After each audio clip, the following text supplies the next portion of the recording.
It is Thursday, the 1st of January, 2026. Bonne année tout le monde.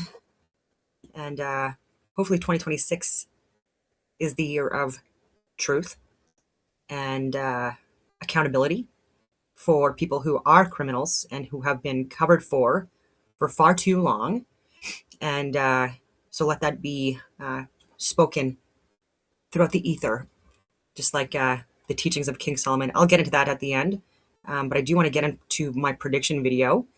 It's a fun yet sometimes upsetting period. So the last few days I have been putting together notes that I'll read off to you, and then I'll just do a little bit of a recap before that, though, of my prediction videos and my whiteboards. Instead of giving you the video from last year, it's a few hours long. I just recommend people look at my prediction videos from last year, and I'm just going to highlight a few.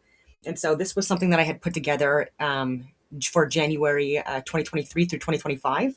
I'm going to redo this whiteboard, but again, before I delete it and like add in more stuff for this year and the next coming few years, I just want to cover it again. So I was discussing that there was going to be an increase in man-made and natural disasters under the umbrella of climate change to force that narrative, including like the eco radicals that were committing arson and like, you name it. So I discussed NATO, WEF, the UN, philanthropists, organizations. I talk about that for years, these institutions and these, like the Rockefeller Foundation, the Clinton Foundation, the Open Society Foundation under George Soros, et cetera, et cetera. These far leftist radical groups, billionaire groups that fund, again, these organized protests and things like that we're seeing around the world.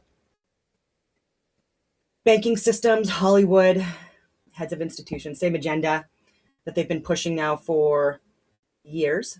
People that are part of the Bilderberg, Bohemian Grove, Davos crew, WEF, and things like that, are people that are involved in pushing what the steering committees create for us.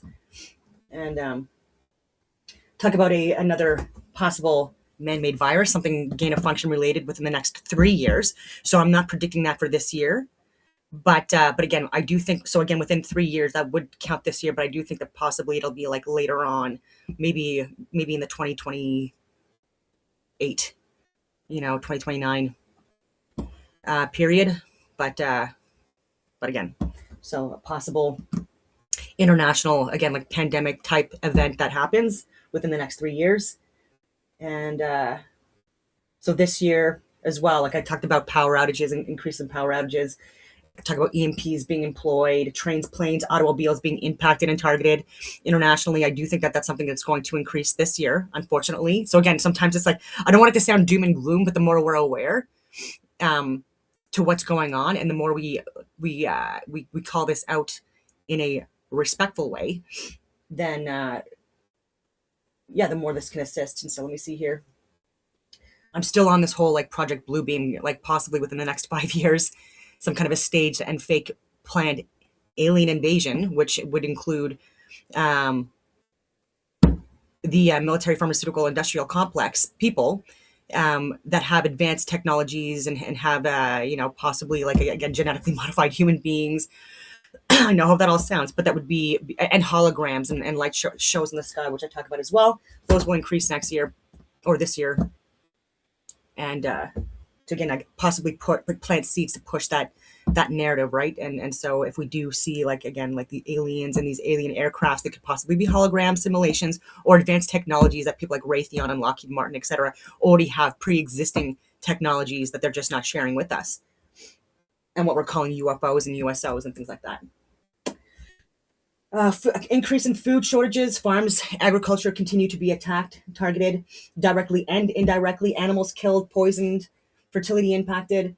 So this I wrote a couple of years ago. Look what's happened this year with the ostriches, with chickens, and more animals within Canada being impacted by the Canadian Food Inspection Agency, who totally, again, the most corrupted, or not the most corrupted, again, like in Canada, I think there's strong competition for who's the most corrupt. So anyway, but they don't care about cloned meat fake meat products and chemicals and toxins that are put into our food and into our soil and into our air, but they care about ostriches and their health. My ass. And they didn't even test them, by the way, with for almost a year after they were allegedly infected with COVID and herd immunity. All that stuff wasn't even looked into. And again, no further testing to see if they were still infected. And there's a reason for this. Again, when people are pushing, whether they realize it or not, this like biodigital CBDC convergence, like AI industry, like to keep on expanding. Like, first of all, it's not sustainable. And we're already seeing where like these data centers for AI and stuff like that, they need like literally millions of tons of water to be cooled. And so we have to like look into that. And so there's going to be competition this year as well. I'm going to talk about this with the notes I wrote, but where there's going to be competition yet again against farmers and like locally owned farmers and things like that, and whether they could be the ones that can have access to water versus these data centers, right? And so like it's just unbelievable how this is possibly going to get. But again, this is under like communism, socialism. I'll get into like how that is created in a way where it's like a frog in the pot. It's like just slowly taking away our freedoms and our liberties and attacking like people within rural communities and landowners, etc. And for an over reliance on government. And again, it's not profiting anyone here or internationally. So yeah, so I've talked about that. It's going to be more of that this year. Again, I've talked about HARP, DARPA, geoengineering, cloud seeding. That will continue. Censorship bills, I'll be talking about that. But again, I'm just going over my whiteboard. And so more censorship bills. Again, Canada, this has been ongoing, and internationally in Europe as well, this is ongoing. And let's see here. Surveillance, illegal surveillance, and overreach within Canada, and criminals from other countries have their own military and law enforcement and Interpol that are actually working and operating within Canada. So I've talked about that, where there's even like Chinese police stations. There are people operating like within military bases that again, there is absolutely a conflict there. Like, I do not believe that we should be in bed with China as much as we are. I believe our strongest ally should be the US. And yeah, and in our involvement, again, the House of Commons people and the people that are lobbyist friends and consultant friends that work with Chinese officials, again, it's to have a monopoly on the green energy agenda at CBDCs. 15-minute cities. That's going to be ongoing. False flags. Yep. Left and right, same bird. Yeah, so even false flags, I'll get into that. But there's the possibility, again, of a possible Northwoods type event. Hopefully not, but actually being played out. Well, I mean, like 9/11 was played out. Again, that was a deep state involvement with the Bush family and with even with his brother Marvin Bush working for Securicom, that was working in the Twin Towers months before controlled demolitions took it down and murdered innocent civilians. And the alleged hijackers, 15 out of the 19 were Saudi Arabian, and again Bush with his ties to the royal family, like Saudi royal families and the oil tycoons within Saudi Arabia, where even they allowed them to leave, like even bin Laden's family and other Saudi Arabian officials that were within the U.S.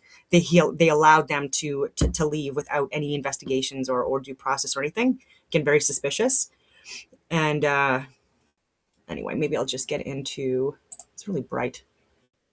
The sun's gonna be coming more into my face.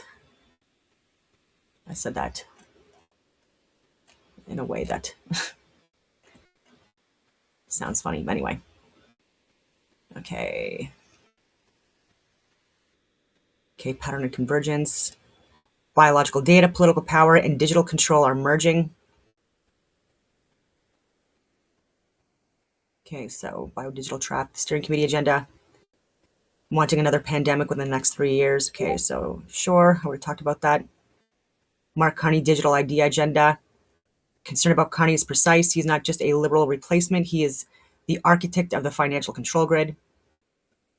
Mark Carney has openly supported central bank digital currencies, CBDCs.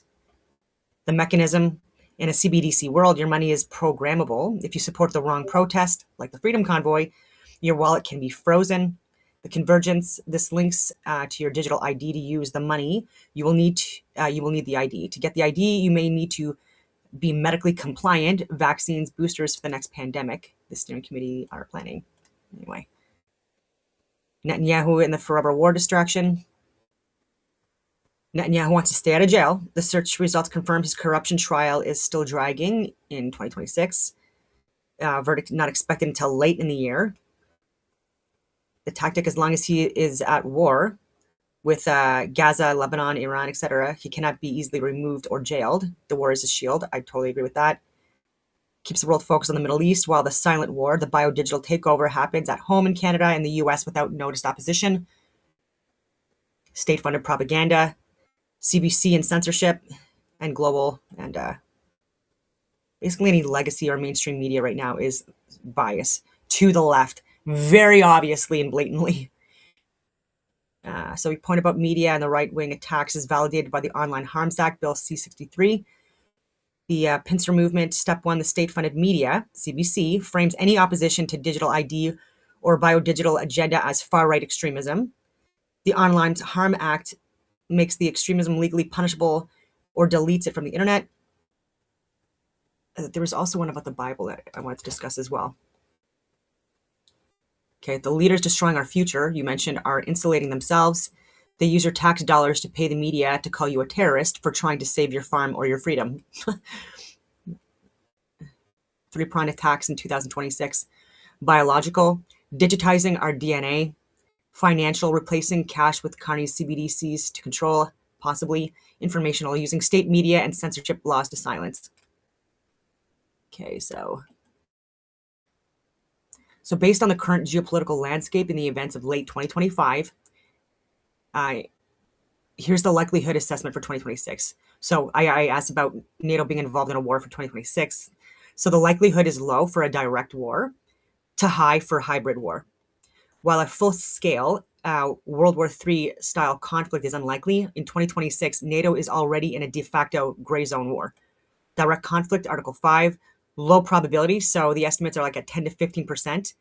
The deterrent, despite Russia's aggression, both sides are desperate to avoid nuclear escalation. Putin's strategy is exhaustion, not expansion into Poland or the Baltics yet. The trigger, the only plausible path to direct war in 2026 is an accidental escalation. Example, a Russian missile hitting a NATO aid convoy or a cyber attack on a power grid that kills thousands, which could trigger Article 5. And so this could be a false flag.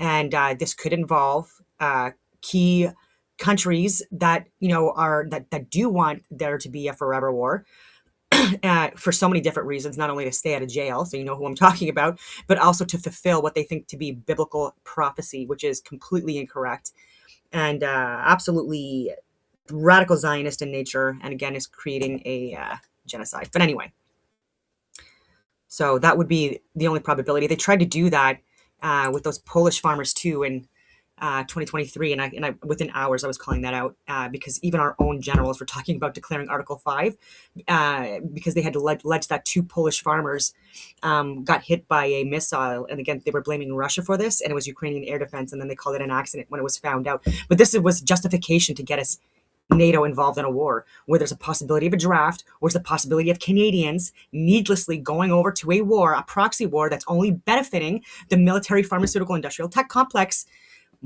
people. And and we should not be supporting that. And so yes, the military is necessary, but not for proxy wars that are only benefiting soft-handed beta soy boys that would never go on the front lines of these wars that they're pushing, and would never have their children either going on the front lines. They're safe.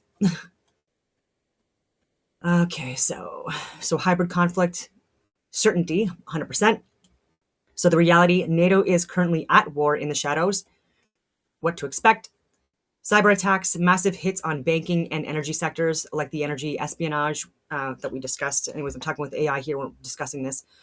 So sabotage, unexplained fires at munition factories or train derailments in Europe. These are just types of examples of sabotages. Proxy fights.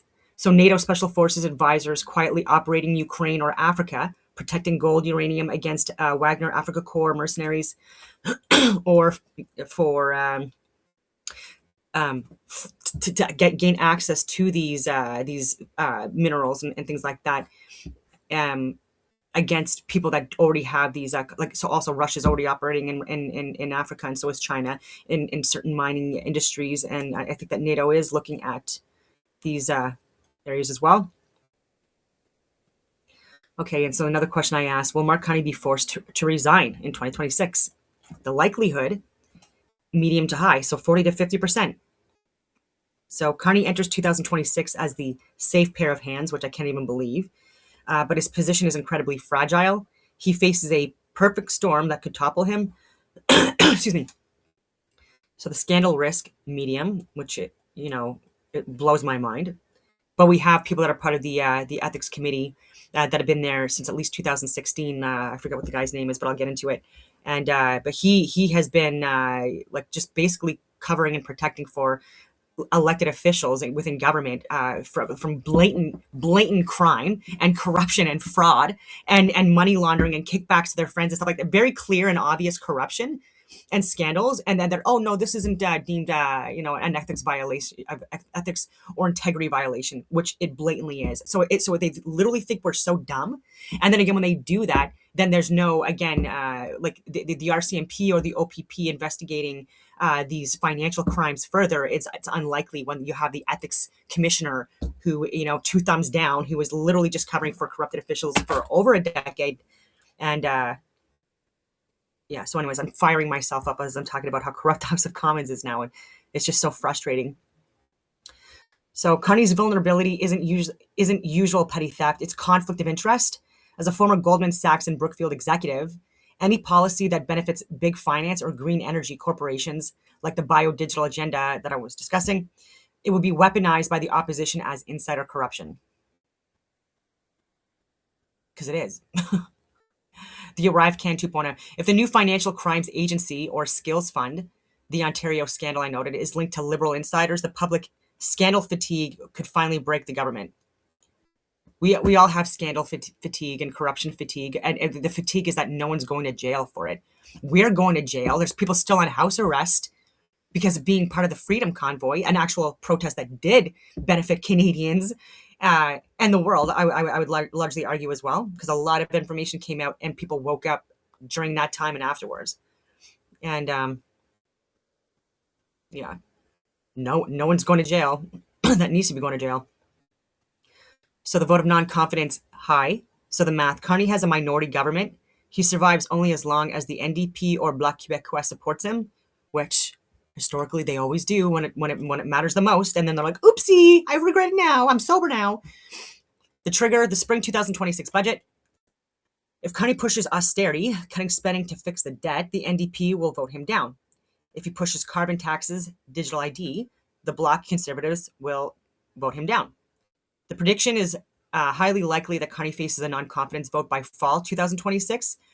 Whether he survives depends on if the NDP is broke and afraid of an election, or if they see an opportunity to crush him. So very interesting here. So yes, that'd be interesting to see. I'm just going to go back because I did a lot of notes here. Okay, way too far back. Bear with me.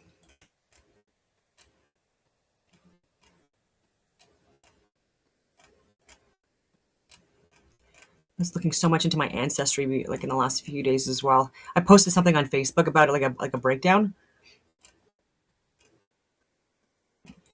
and very interesting.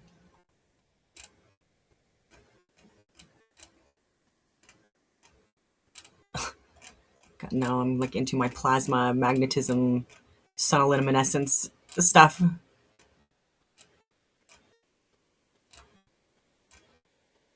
Okay, almost there. Okay, so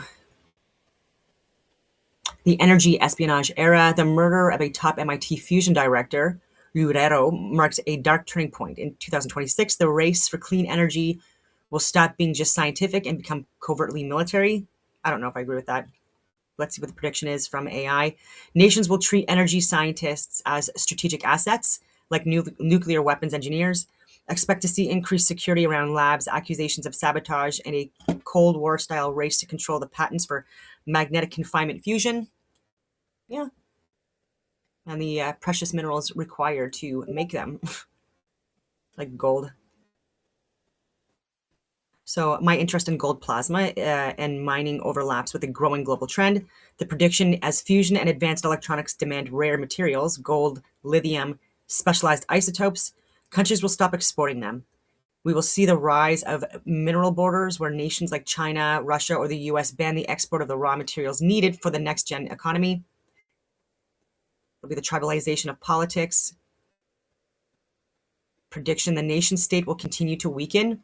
In 2026, politics will become increasingly tribal and regional, just as I identified earlier, anyways. Rather than just Canadian, we will see separatist movements like in Catalonia, Scotland, or Texas, or even in Canada. We have people literally in Alberta talking about separating from Canada and even discussing plans with the US for like building up their industry, like beyond like having just being away from Canada, like being their own separate country or being the 51st state. I don't know.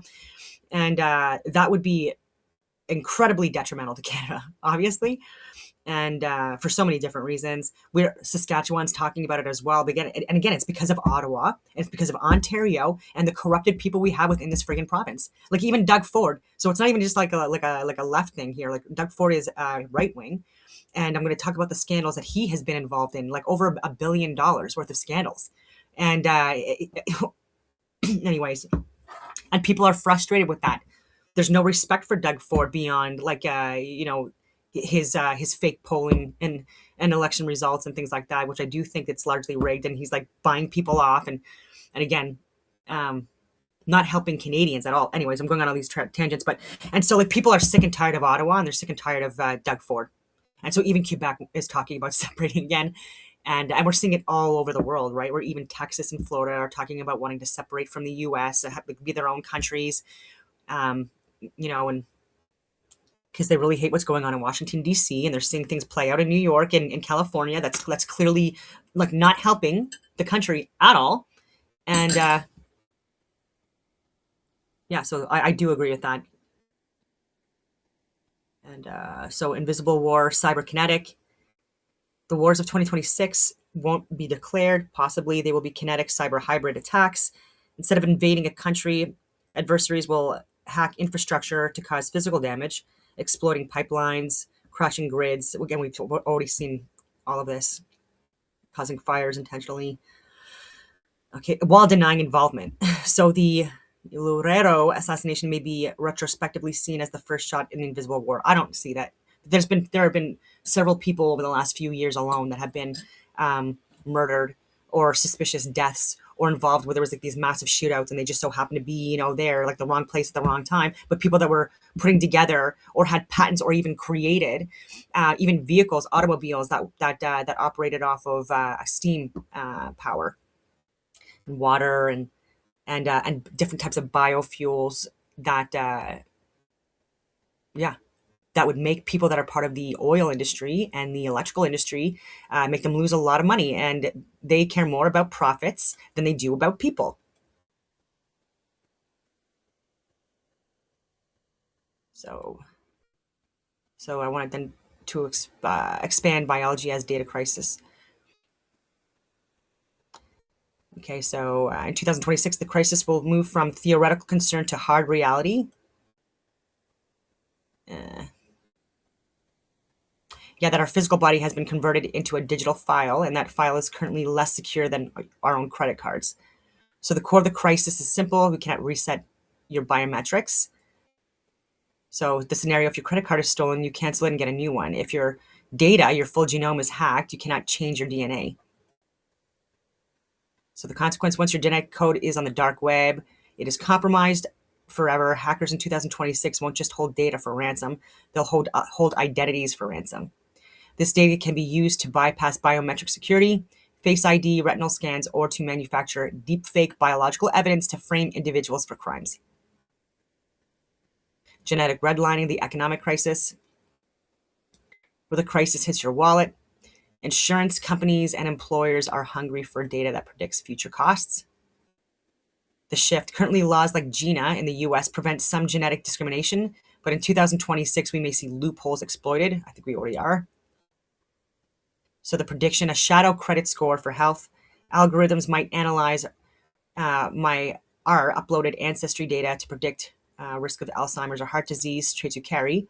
And the results might be that you're denied a mortgage, not because your finances, but because an algorithm decided that you are high mortality risk before you've even paid off the house. So very interesting. I don't think everything's going to be a crisis. I just think that these are going to be like further like increased in like this year. Okay, so targeted biowarfare. Personalized medicine creates drugs tailored to your specific DNA. It's already been talked about. So the inverse is personalized poison. If a state actor has a specific genetic sequence of a target, they could theoretically design a pathogen or chemical agent that is harmless to everyone else, but lethal to that specific person's genetic markers. The gain of function work that people are already doing all over the world, these biolabs, this is already happening. And it's target specific blood groups, as what I'm more aware of. Digital souls, interesting.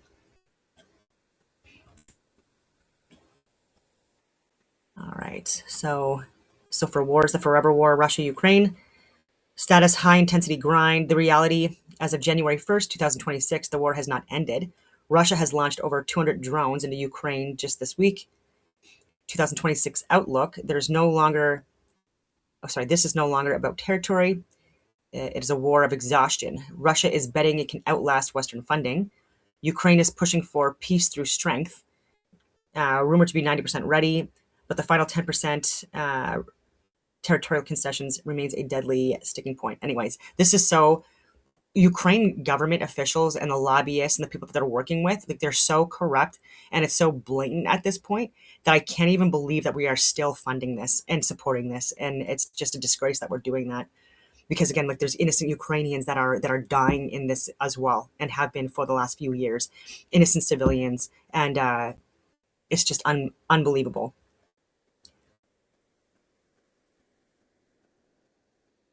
The second front, so Israel, Iran, so status imminent escalation. Reports from late 2025 indicate Israel may be preparing for a round 2 of airstrikes, possibly targeting Iran's nuclear facilities directly. That's absolutely what Netanyahu wants to do anyways. This is the most dangerous flashpoint for an international conflict. If Israel strikes Iran's nuclear sites to prevent them from getting the bomb, anyways, like nuclear weapons is what they're claiming, Iran has threatened a full-fledged war. I just got to close my blinds, sorry. Oh, God, it's so blinding myself. Oh, should have done that like 20 minutes ago. So, okay, to prevent from getting, okay, so Iran has threatened a full-fledged war if they do that. So the invisible link, this isn't just about bombs, it's about cyber warfare. Expect massive hacks on Israeli and Iranian infrastructure, water, power banks as the first wave of this conflict. The silent siege, we've got China, Taiwan. So the status, blockade watch. Actually, I'll talk more about the second front, so the Israel-Iran connection here. The military-industrial complex absolutely wants there to continue to be a war in the Middle East and with Israel against friggin' everyone, and so there are though friendly ties with Israel and Russia, but Russia would back Iran and still support Israel. I think, like in this anyway, it'd be very interesting what plays out if there's some kind of a false flag or an accidental strike, or an alleged accidental strike that is blamed on Russia from a NATO country, and what the response would be.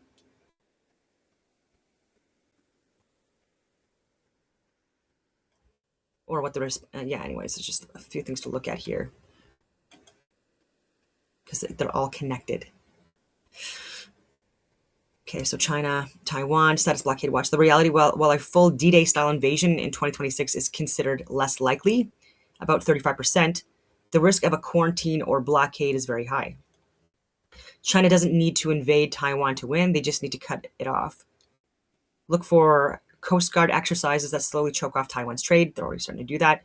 This connects to your resource nationalism theme, which I was talking about earlier. So Taiwan produces the world's most advanced microchips. A blockade would stop the international economy overnight. The Forgotten Wars, Sudan and the Sahel. Status critical deterioration. So the reality, while the news focuses on Europe and the Middle East, the deadliest wars of 2026 are likely in Africa. So you've got Sudan, Nigeria, and Burkina Faso as some examples. The outlook, these are resource wars fought by mercenaries like the Wagner Group, Africa Corps over gold, uranium, and oil. Okay, so hybrid world war. We are likely not heading into World War III in the traditional sense. Armies marching across borders, we are entering a hybrid world war.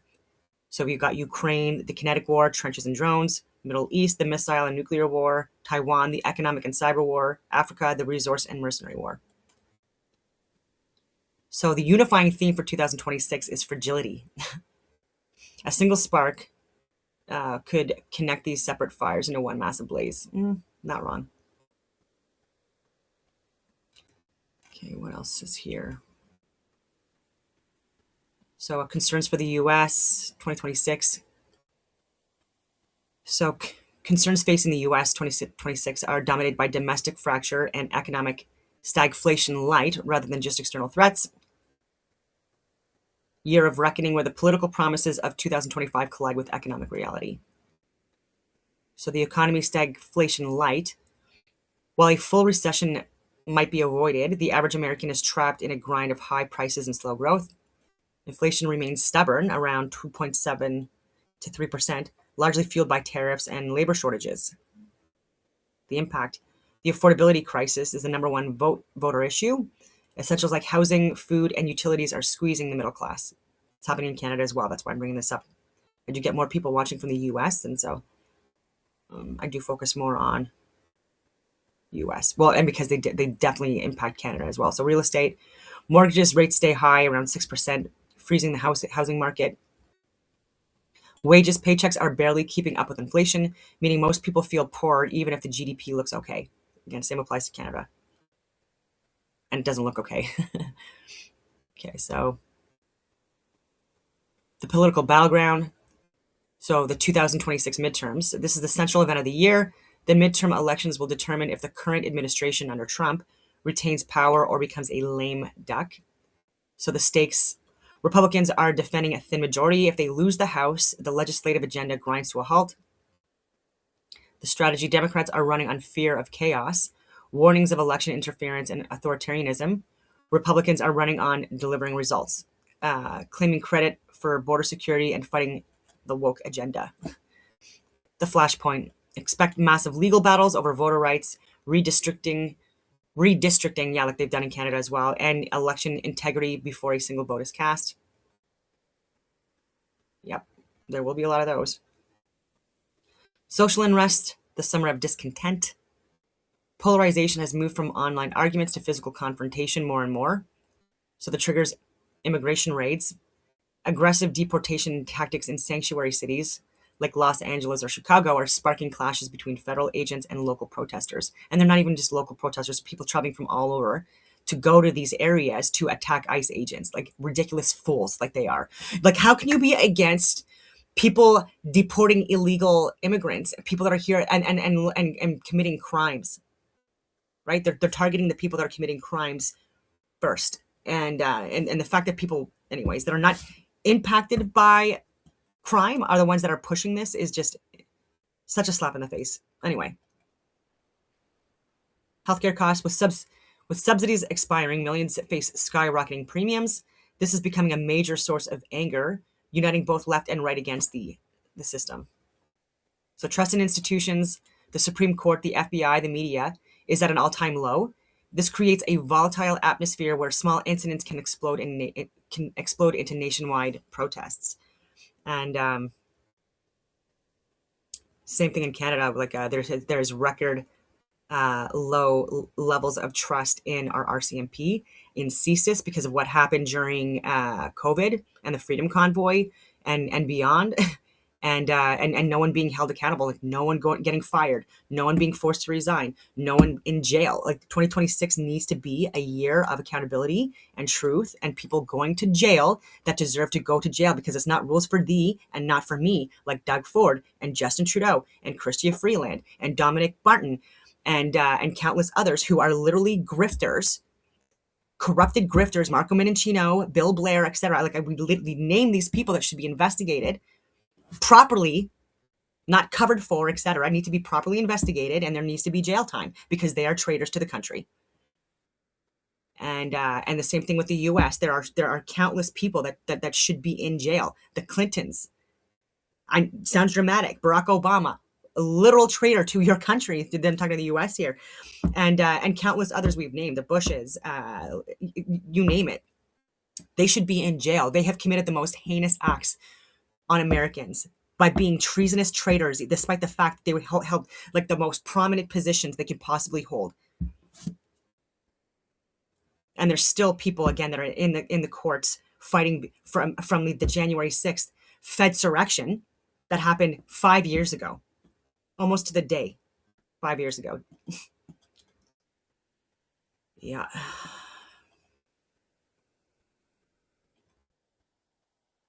That Attorney General, whoever she was, I forget what her name is. I've done videos on her. She's just been exposed again. Viva Frei did an interview yesterday or the day before with a guy that exposed her and questioned her.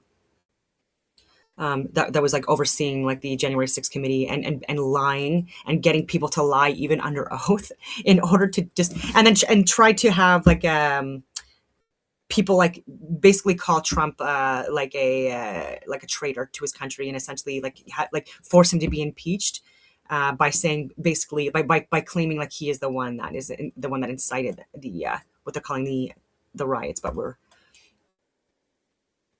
Fedsurrection tactics. Harry Dunn, David Lazarus lied under oath. These people were law enforcement agents and officials sworn to serve and protect, and they lied under oath, and they got veterans and innocent people jail time for years without even the possibility of bail, and they're liars, and they were promised again. One even like tried to be some kind of a Democratic candidate, and he didn't get voted in, but he ran. Like, what the hell? You literally lied under oath. You got so many people in jail that have risked their lives for their country at home and abroad. And so anyway, I've talked about that a lot. It just fires me up when I talk about it. But yeah, so they need jail. Long story longer. More expensive in international chains fracture.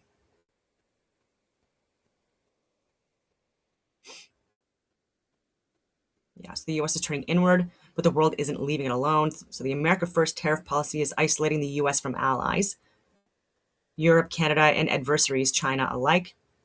Results: goods would get more expensive, and international supply chains would fracture. So expect attacks on U.S. infrastructure, power grids, water systems that are difficult to attribute but cause real disruption.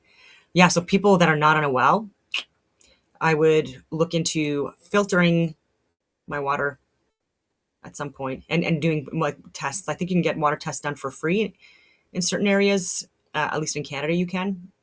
Like, you can go pick up a kit at like a water plant and test your water and then bring it in for them to test to see if it's okay or not. Or you can buy your own kits. I've done that before as well. Well, I'm on a well now, so anyway.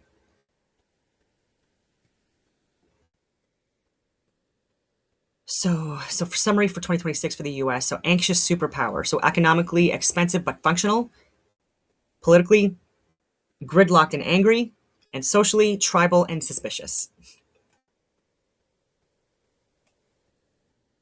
So for the top 5 biggest threats to the world for 2026, not just the US or Canada.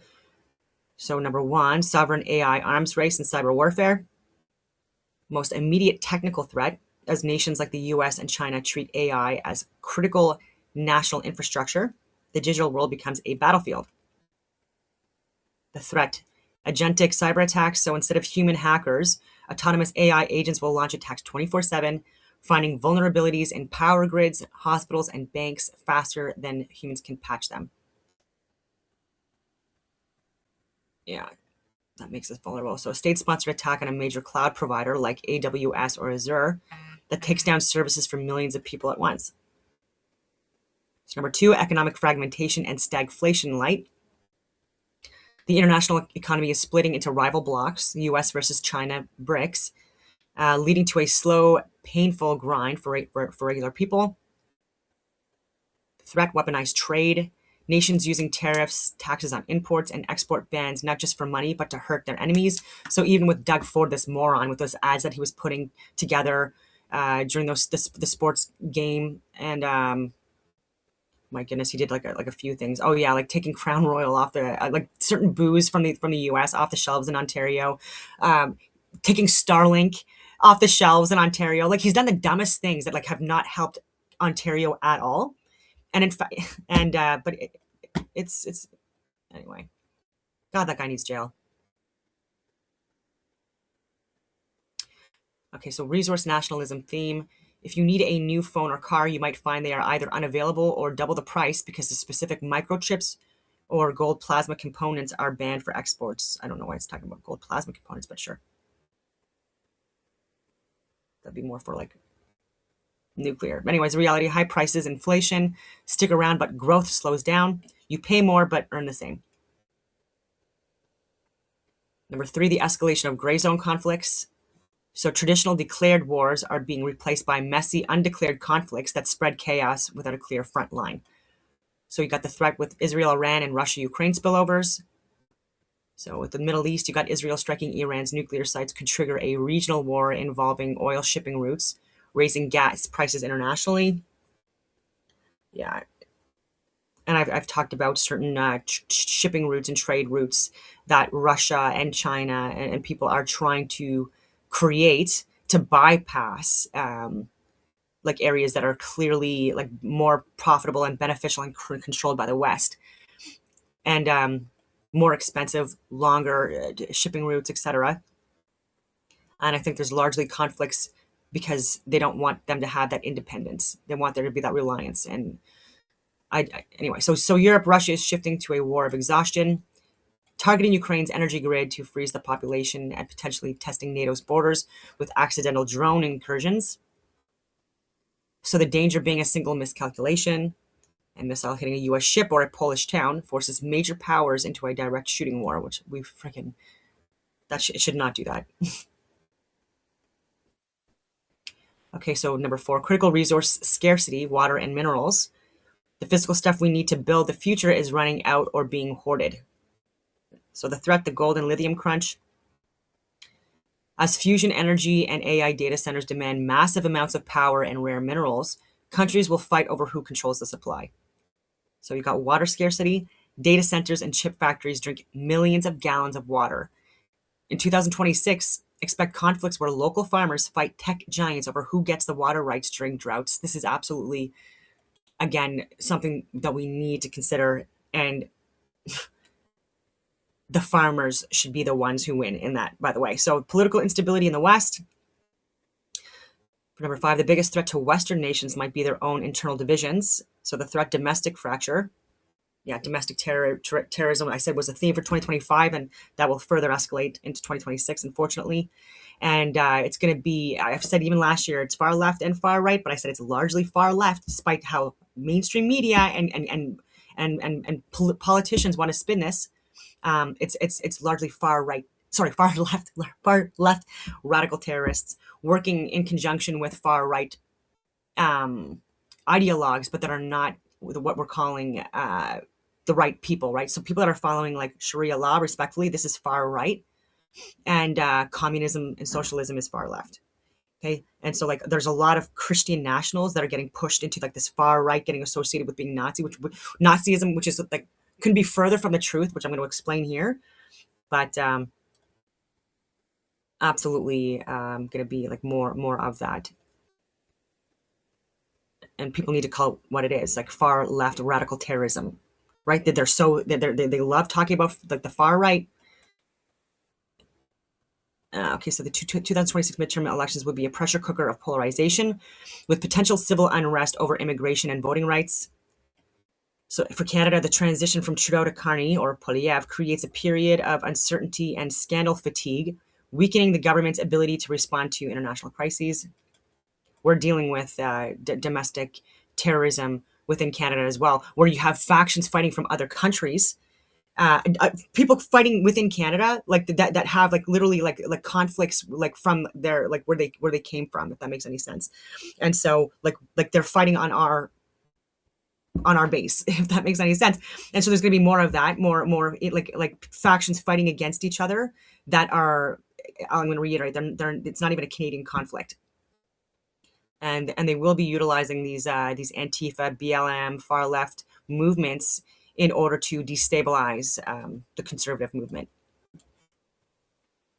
Okay, so in Europe, far right. See, this is where I talk with Grok. So far, because they say in Europe, far right and separatist movements, tribalism, are gaining ground, threatening to break up the EU's unity against Russia. And then I gave examples here because I do push back again because like, the AI is not always perfect. Okay, so summary 2026 danger map.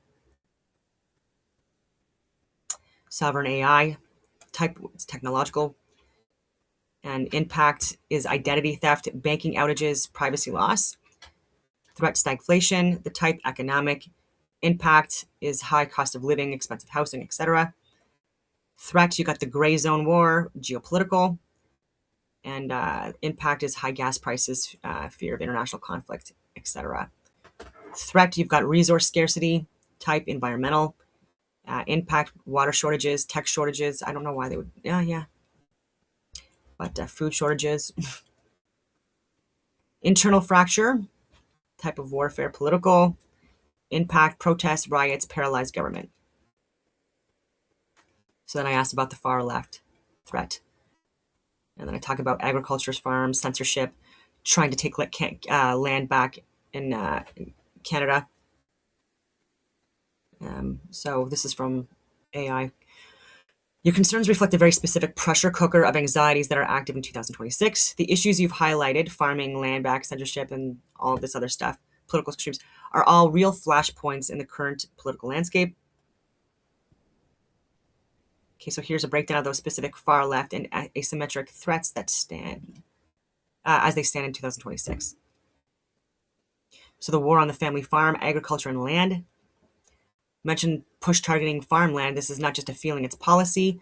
So the tax attack, the capital gains changes finalized in late 2024, 2025 have hit family farms harder than almost anyone else. A lot of people don't know about that. I've been talking about this for literally years, and like every single year, multiple small farms are being companies that support local farmers, they're shutting down all the time because of the scams regarding the carbon tax and so many other things as well. And again, what they have to put in their soil and what they have to give to their animals, it's just like such a mess with again, it's so corrupt. And I'll explain why that's important. But anyways, the trap: when a farmer retires and tries to pass the land to their children, the government now takes a much larger cut, approximately 30% more in taxes for farmers. So the result, many families are forced to sell the land to pay the tax bill. Who buys it? Corporate giants or the government. So well done, socialists and communists. You're attacking the rural communities now. And again, I've said like it's over 80% now, 82% or something like that in 2025, where people are living in urban areas and the remainder living in rural areas. So this is where we have most of the industry that the middle class thrives on, right? Like where you've got like agriculture, you've got fishing, you've got mining, you've got lumber, you've got steel. These are all within rural areas. And so the less people you have in these friggin' areas and the more people you have in like major cities, overdeveloped, more polluted, more crime, blah, blah, blah, these 15-minute cities, the more destabilizing it's going to be and more destructive in a shorter period of time. It's like Universe 25. And yeah, so the eco targeting, so new nitrogen fertilizer limits and sustainable mandates are squeezing small farms. The far left push here is framing traditional farming as climate vandalism that has been used, effectively regulating small operators out of business so that only state compliant corporate mega farms survive. Yeah, because that's what we need right now. More reliance on the government and corporate giants anyways, the land back anxiety, expropriation fears. So the shift, recent court rulings like the Cowichan decision in BC have spooked property owners. While the government says private land won't be seized, the legal uncertainty is massive. So the fear, the far left activist wing is pushing for land back to mean actual transfer of title, not just symbolic acknowledgement. This creates a chill where farmers and rural landowners feel their property rights are being eroded by a government that prioritizes historical grievances over current ownership. Then you've got censorship in the Online Harms Act, Bill C-63. So because I had mentioned censorship, the Online Harm Act, Bill C-63, is a mechanism for this. The threat, it creates a digital safety commission with the power to punish speech deemed hateful. The trap, the definition of hate is vague. Critics fear this will be weaponized against conservatives and Christians, which it already has. So example, could quoting the Bible on gender be labeled hate speech? In 2026, the fear is yes. The pre-crime clause. The bill allows for peace bonds. If a judge thinks you might commit a hate crime in the future, this is the ultimate tool for silencing political opposition. Yeah, free speech, you risk offending people or getting offended.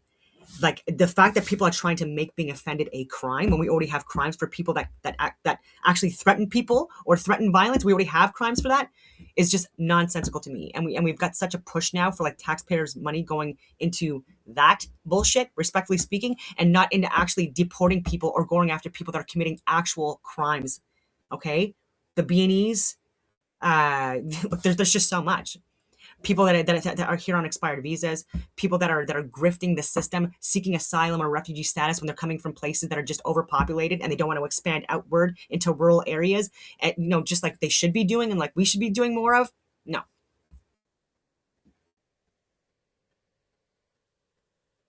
Sorry, I went on a tangent again. So the Red Green Alliance, far left versus, plus Islamists, but it's not all. Again, like this, people that are the far right radicals that practice Sharia law. That is completely incompatible with Canadian culture or Christian religion. Completely incompatible, respectfully speaking. Women, are equal to men here, and there are multiple countries, including Saudi Arabia and other areas, where women require guardians. They require guardianship because they're not considered to be equal to men. Okay, they're not allowed to drive. They're not allowed to work. They're not allowed to be educated. Not allowed to vote. Even if they're raped, like that is in some places they get punished for that because they allowed that somehow to happen. Like even if they're completely covered up, they have curfews in area. Like again, and so child marriages, incest, where like marrying your first cousin and procreating, which causes clearly, like respectfully speaking, like disabilities, like this is not considered to be a crime. But again, in Canadian, like it is a crime in Canada. I'm all over the place. But anyway, so the Red Green Alliance. So red equals Marxist left, green equals Islamist. So the strategy, these two groups have opposite values. Leftists support LGBTQ+. And by the way, so does the right, and so do libertarians. And so people trying to claim that if people are Catholic or Christian or conservative, that they're homophobic. It's so like exhausting now, like how like ridiculous that sounds. I'll get more into it, but how like we have been more supportive of gay rights and women and women rights, etc., than like any of the examples they're giving from any like Islamic country that they can provide examples for, and respectfully speaking. And so to align with people that don't give you the same value or worth, and they actually consider being homosexual as a sin punishable by death. Come on, guys, it's absolutely ridiculous. Do you really think that Canadians that are voting conservative hold those same opinions? Absolutely not.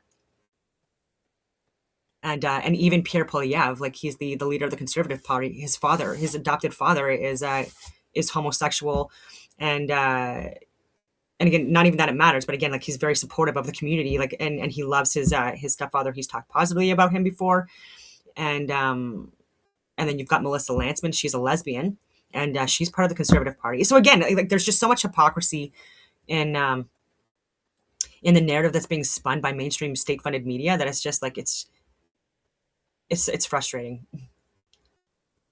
Okay, so the strategy, these two groups have opposite values, but they share a common enemy, Western civilization and Christianity. So the 2026 reality, the vote bank. In Canada, Muslim organizations like CMPAC are mobilizing purely on foreign policy, like Gaza, and anti-conservative lines. They deliver the votes that keep the liberals left in power. The useful idiot phenomenon.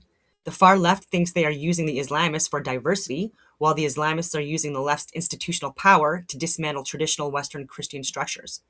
You are seeing this play out in school board fights and hate speech laws that protect Islam but target Christianity. Domestic terrorism, the asymmetric threat, far left eco-terrorism as an example. The threat here is against infrastructure. Attacks on pipelines, railways, and farming equipment are justified as saving the planet or, again, starting fires. So you got the far right, the reaction. The far right you mentioned is often a reaction to these policies when people feel their land, faith, and speech are under attack. It's claiming that they radicalize. This is coming from Grok again. Again, I'm going to push back with Grok on this as well. I'll just carry on. So the Christian versus Islam tension. You noted Christians, the demographic tension is the core of the culture war. Christianity is pushed out of the public square in schools and government by the left, and it creates a vacuum that Islamist ideology is eager to fill, leading to inevitable friction in communities. So in summary, 2026, the threat isn't just socialism, it's in the abstract. It is a specific bureaucratic machine that uses taxes to take your land, censorship to take your voice, and strategic alliances to dilute your vote. I pushed back on the far right stuff again. So from Grok, so your frustration with the far right label is understandable, especially when you see headlines that don't match your reality. In 2026, the data and the narratives are indeed clashing, and your specific points about violent statistics and Sharia law highlights a deep divide in how threats are defined. Here is the breakdown of the situation based on the latest available reports and the trends I've identified. So the violence statistics, the 8 times argument, because I've said that far left, they support political violence 8 times more than the far right. But the far right, though, there's a distinction. The actual far right, I'm saying, is people that follow Sharia law. And I'm saying that the white Christian nationals are more libertarian than they are even right or Republican.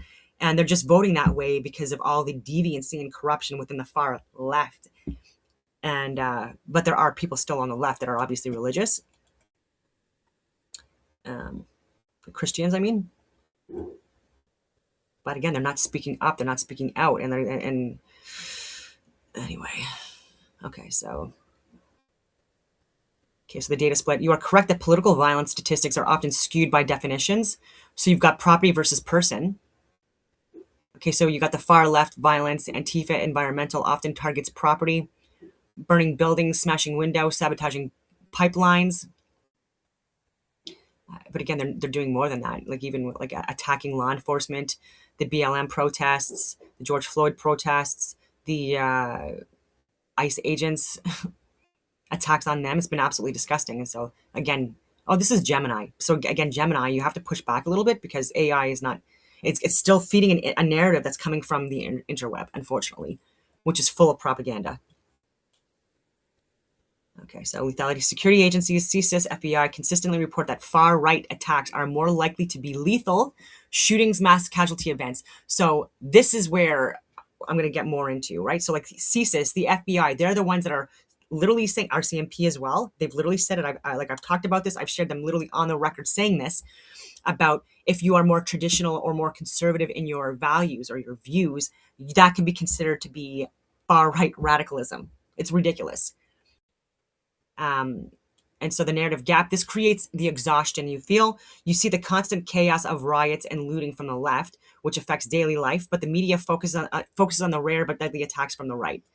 This is what it's saying. And again, I'm going to push back on that as well. But this is, again, first, this is from Gemini. I was wrong. I said it was from Grok. This is from Gemini. And so the Christian nationalist paradox. So you pointed out that Christian nationals are often non-violent. Okay, so the reality. Research confirms that many people labeled Christian nationalists are simply patriotic conservatives who want traditional values.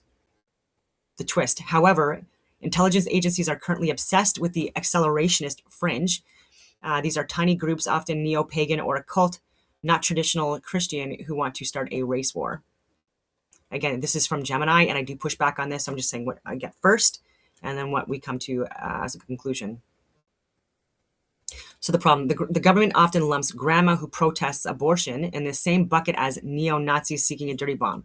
This lack of nuance is what fuels the far-right narrative you find so wrong.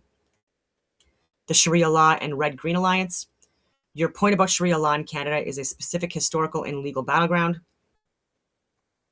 The fact you were referring to the 2004-2005 battle in Ontario, where there was a push to allow Sharia tribunals to settle family disputes legally. The irony, it was a coalition of Muslim women and the wider public who stopped it, arguing it would hurt women's rights. Okay, so the 2026 connection. Today, the far left often supports Islamic causes under the banner of anti-colonialism that actively opposes Western liberal values. This is the Red-Green Alliance we discussed. The left provides the political cover, censorship laws, DEI initiatives, while Islamist groups use that cover to advance religious orthodoxy in schools and communities. The asymmetric threat landscape. You are correct that the types of threats are different. So left-wing systemic disruption, doxing, canceling, rioting, and using the HR legal system to destroy opponents. It's death by 1,000 cuts that feel suffocating. So, and this is from Gemini. Again, I'm getting pissed off even reading this out loud, but again, I'm going to correct a lot of things here. So it says right-wing threat, acute episodes. The fear is of a lone wolf shooter or a militia storming a building. So while you are concerned, you are likely feeling the systemic pressure, censorship, taxes, cultural erasure. Every day while the far-right violence the media warns about feels like a phantom. Okay, so the reason the narrative feels exhausting is that the definition of harm has been changed. To the establishment, harm is a rude tweet or a protest against a drag story hour. To you, harm is burning a church, looting a store, or dismantling the laws of your country. Until those definitions are reconciled, the far right will continue to be the boogeyman, even while the streets are burning from other causes.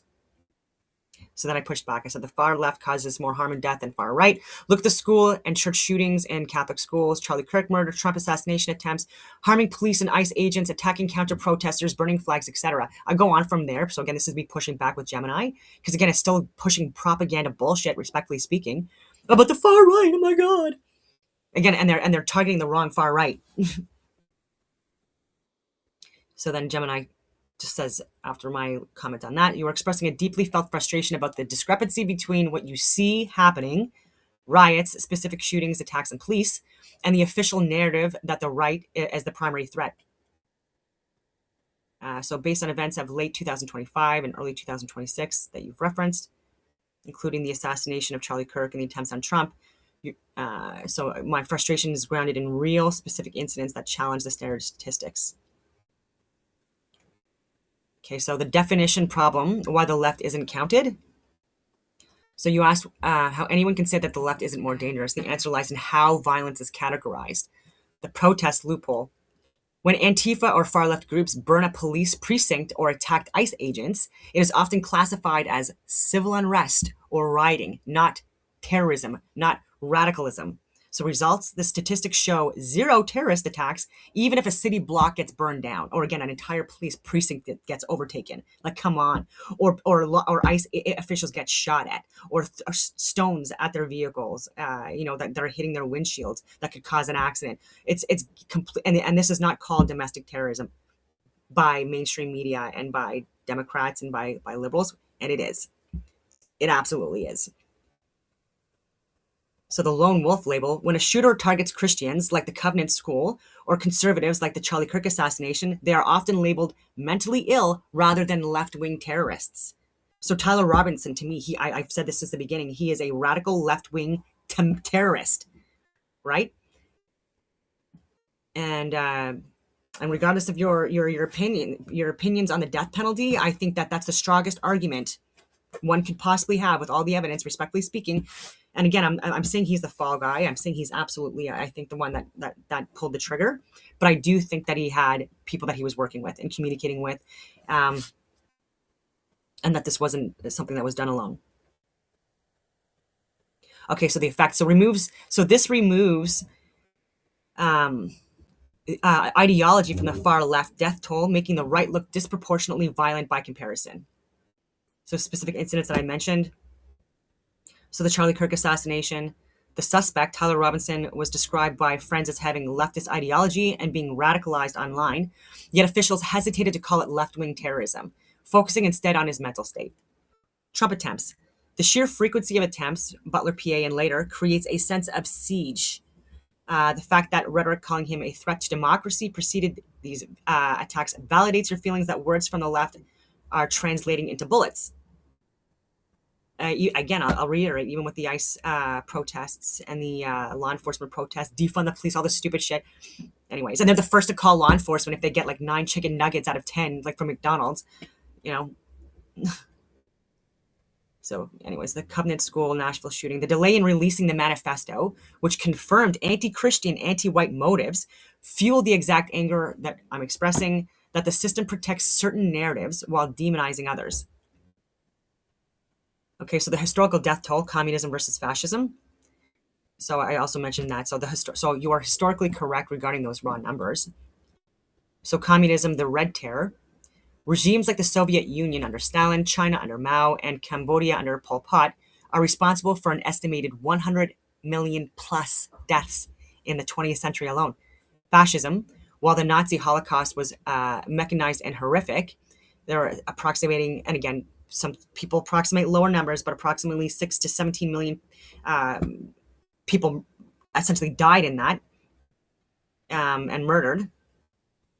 The total death count of communist regimes is numerically higher. Why it feels ignored? Western education often focuses heavily on the crimes of fascism, and rightfully so, by the way, but glosses over the crimes of communism, leading to the double standard that we're seeing today. The Christian versus Nazi distinction. So Gemini saying that I made a critical point. Christians fought the Nazis. So the reality is the far right label today is often applied to anyone who is a nationalist or Christian. And this is historically illiterate. And I like that Gemini said that this is historically illiterate. It's a good way of like being rude to people without them. Anyway, so the Nazis were anti-Christians. I've said this before so many friggin' times, and I'm saying that Hitler used Christians and he did not respect them, and he even had spies go into religious institutions and have it where people were thinking that they were providing confessions and they were getting their information leaked, okay, by these corrupted individuals that were not religious at all and feeding information back to Adolf Hitler. Anyway, so the soldiers who stormed Normandy to crush the Nazis were largely Christian patriotic men. I'm going to reiterate that. The soldiers who stormed Normandy to crush the Nazis were largely Christian patriotic men. And so many other battles I can talk about as well. So the fact that we're getting gaslit just blows my goddamn mind. So the insult, lumping a modern Christian dad who wants safe schools in the same category as a neo-Nazi is not just wrong, it's an inversion of history. And I couldn't agree more. It's an inversion of history. So why we feel gaslit. So we aren't imagining the violence or seeing asymmetric warfare. So the right is feared for what it might do. Well, oh, it might do this, but the left is often excused for what it actually does. Burning buildings, burning churches, attacking law enforcement, attacking ICE agents, attacking people that are protesting, burning flags, punching people in the face if they're wearing a cross, which you guys are actually doing. This is crazy. And that you're not anyways, and people are not classifying that as far left radical terrorism. Come on. Because it's framed as social justice rather than violence. Okay, so what we got here. So steering committee agenda, watching another pandemic. Yeah. Focusing on One Health, tracking human, animal, and environmental data together. Mark Carney digital ID agenda. Supporting CBDCs. Yeah.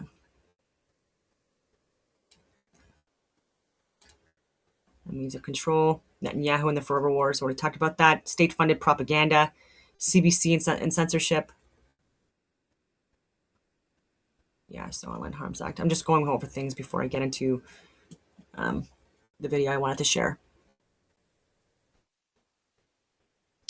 Okay, so attack on democracy, so biological digitizing DNA to track, financial replacing cash with counties CBDCs to control, informational, using state media and censorship laws to silence people, whistleblowers.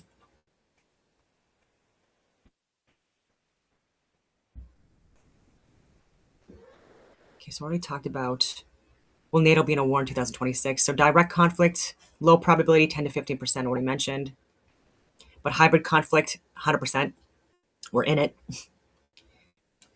Okay, so will Mark Carney be forced to resign? Medium to high likelihood is what Gemini is saying, 40 to 50% by the end of 2026. So it's conflict of interest is the big thing. As a former Goldman Sachs and Brookfield executive, any policy that benefits big finance or green energy corporations, like the biodigital agenda, will be weaponized by the opposition as insider corruption. Yeah, okay, we already talked about that. Let's see what else I have here. Yeah, okay. I was talking to Grok about Doug Ford and his corruption.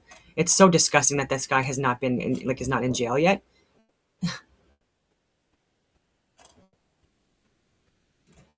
Yeah.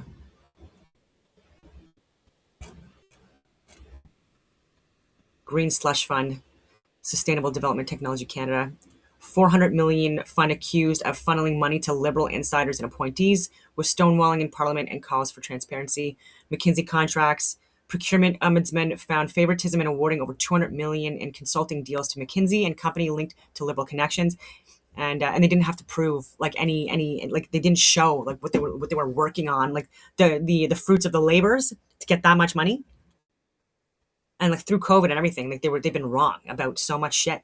And I was a one person corporation, and I would have, give me a couple $1 million, I would have been great. Like $200 million for contracts to these clowns that destroyed Canada. Anyways, historical echoes, older scandals like SNC Lavalin and the sponsorship scandal set a pattern. Anyway, because I want to get into like more of his corruption.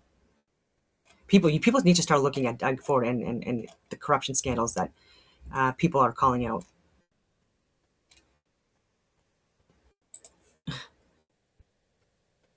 Yeah, so the Skills Development Fund scandal in Ontario primarily involves links to progressive conservative PC insiders and lobbyists who ran PC election campaigns and donors. So that's not even like liberal insiders. Like this is like we're talking about conservatives now, because I'll talk about the left and right. The proposed federal financial crimes agency, a liberal government initiative, has not been linked to any specific scandals. Okay, that's good. Whatever, I don't care. So the Ontario Auditor General's report found the process for awarding grants from the 2.5 billion fund was not fair, transparent, or accountable, and that political staff often overruled nonpartisan civil servants to fund lower ranked projects. Actually, I'm going to let you see that just so it's not so redundant. Here we go. So key details on the scandal include links to PC insiders. At least 100 million in grants went to companies that hired lobbyists with close ties to Premier Doug Ford in his office, including the Premier's former campaign manager. And by the way, he cheated on his wife with a staffer during COVID. Like there was all these sex scandals that like friggin' mainstream media wanted to talk about regarding like the chief of defense staff and like military generals. And a lot of this again was like debunked and wrong. But we didn't want to talk about the cheating scandals that were happening within our own like government with elected officials that we're supposed to trust with like millions and millions and billions of dollars, and this money was supposed to go towards like assisting Canadian Ontario companies, businesses, and instead during this time, like he has screwed over so many people, including myself. My career ruined because of policies and mandates and lockdowns and things that he put in place while his decal business was directly profiting. That his brother is like it's in a blind trust since 2018 or 2019. But again, his brother and he still has shares in this company, and his family still literally benefits from this company. So the fact that there's no conflict here of interest that they're deeming to be blatant. And again, he was the premier of Ontario during COVID. He is literally the ones that was like forcing people to be locked down, and the signage and stuff like that were in so many different facilities, government and private companies. Anyway, political interference. The Minister of Labor's office was directly involved in selecting projects, bypassing the standard application scoring process. Ongoing investigations. The Ontario Provincial Police have launched an investigation to at least one grant recipient, and the Integrity Commissioner is also investigating the Labour Minister's conduct. The proposed Financial Crimes Agency, announced in late 2025 as part of an anti-fraud strategy. Legislation to establish the agency is expected in spring 2026. Financial Crimes Agency. Yeah. There is no information in recent news reports. Okay, so let's see if there's anything else here.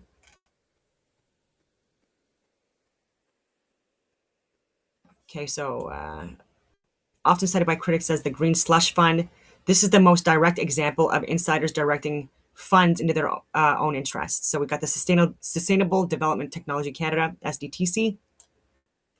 The insider link. The Auditor General found that Liberal government appointees on the SDTC board had 186 conflicts of interest, participating in decisions that awarded $59 million to projects that they were connected to. The audit identified nearly $400 million in total funding where contracts were mismanaged or involved conflicts. Again, this is $500 million just that they found so far. There's so much corruption. You're thinking the U.S., Minnesota, in these areas, like that is literally just like the start. And this is absolutely happening in Canada as well. I've talked about these scam artists and these grifters that are coming here, and they're making it where they're pulling at the heartstrings, like, oh, it's a daycare for autistic kids, or oh, this is like a nonprofit charity for, like, it's all bullshit, right? And then we're getting scammed. Oh, I'm a single mother, despite the fact that your husband is married to 18 different women on the block and has like 20 million different freaking kids, and where taxpayers are funding it all. Come on. Because you're saying that you're a single mother, even though, again, like when you're married to multiple people, and again, that's not compatible or legal in the U.S. Not compatible with Christian ideologies. So, anyways, McKinsey Company. There's so much more, but the insider link. Scrutiny has focused on the firm's rapid increase in federal work and the close relationship between the Prime Minister and Dominic Barton, McKinsey's former global head, who served as key economic advisor to the government. That guy is so corrupt and such a grifter.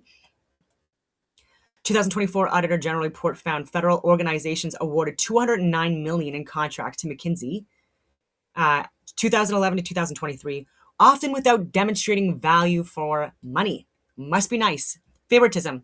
The procurement ombudsman explicitly found that government rules were changed or favored McKinsey in certain contract awards to ensure they were selected. Jail. You've got the ArriveCan and GC strategies. I've talked about that for years. People should be aware of that. And there's just so much more. This is such a grift. People are exhausted and people are still not going to jail for it.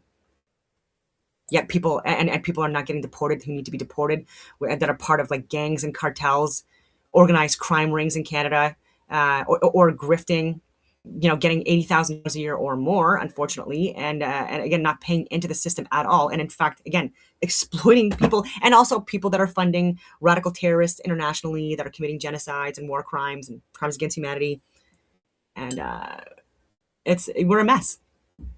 And Canada does need to have a DOGE set up, and we do need to have people like myself, international security analysts, that actually have a panel or put together a committee that can educate people within the House of Commons annually, semi-annually, and give them like reality checks on what they're doing, and like the long, short, and medium term impacts on Canada and our strength and impact and involvement and credibility internationally as well, because we look so ridiculous right now.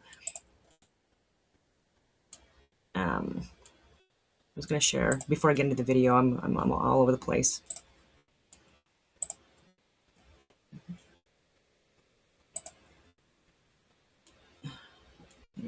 There we go.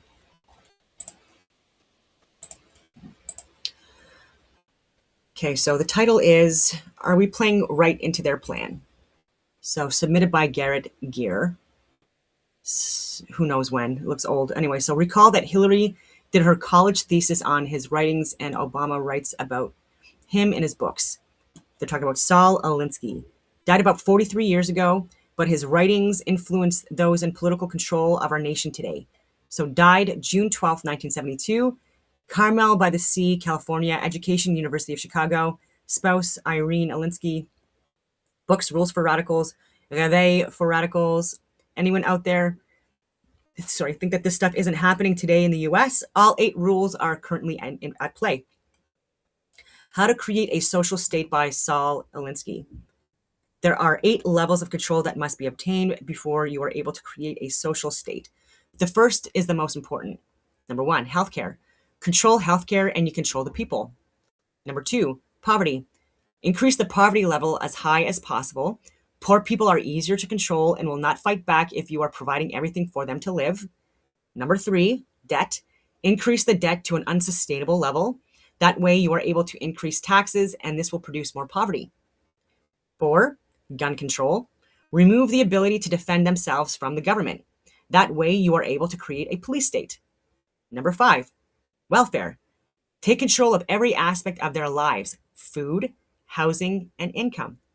Universal basic income, all these examples I've talked about play right into this. Education. Number 6, take control of what people read and listen to.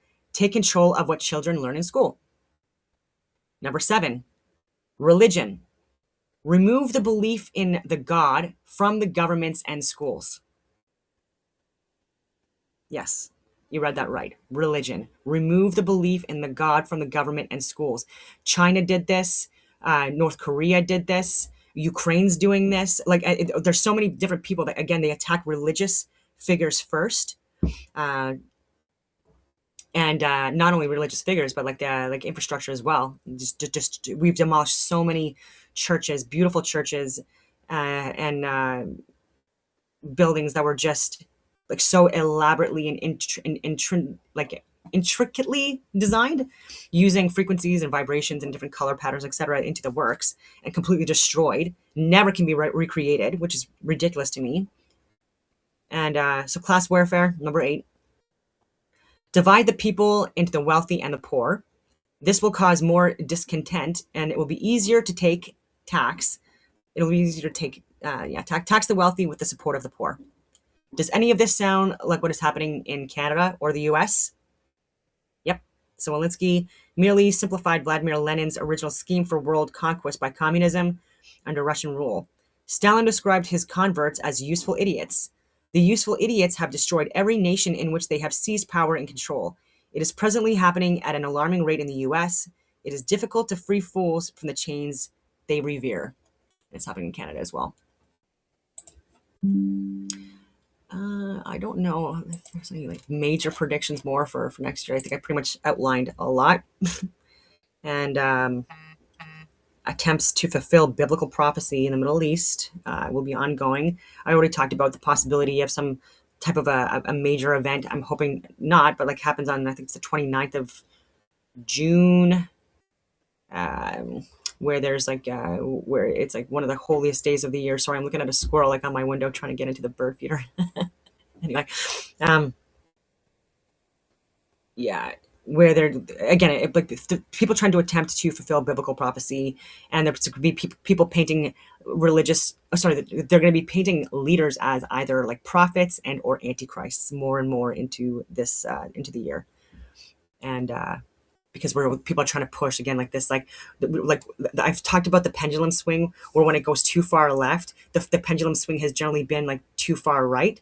And this is something that we should avoid or attempt to avoid. And with that push, it's the far right. It's the ecclesiastical rulership. So whether that be under Christianity or under Islam or under Judaism, whoever, that has often been a response to like what they consider to be deviancy within societies and societal collapse, in response to, again, like what we're calling far left. But again, these are vastly ideologically different human beings, and like people really need to communicate more with each other and stop with this like intolerance that's being pushed on us, and have conversations that are going to be possibly offensive or uncomfortable, but try to take emotion out of it. It's really hard, but But that's the way. And I did post an article on LinkedIn regarding mitigating personal impact into the new year regarding info wars and 5Gen warfare, which is leading to sixth generation warfare, which is the biodigital convergence piece I'm going to talk more about. But maybe, oh, sorry, as soon as I open up LinkedIn, I see Andrew Nuttall died overseas when I was serving, and I carried his medal and his beret on the Chinook as part of the ramp ceremony. And yeah, killed by an IED while on patrol a little over a month after I had left the area that they were operating in for a major battle group operation. Anyway, I wanted to go into my profile.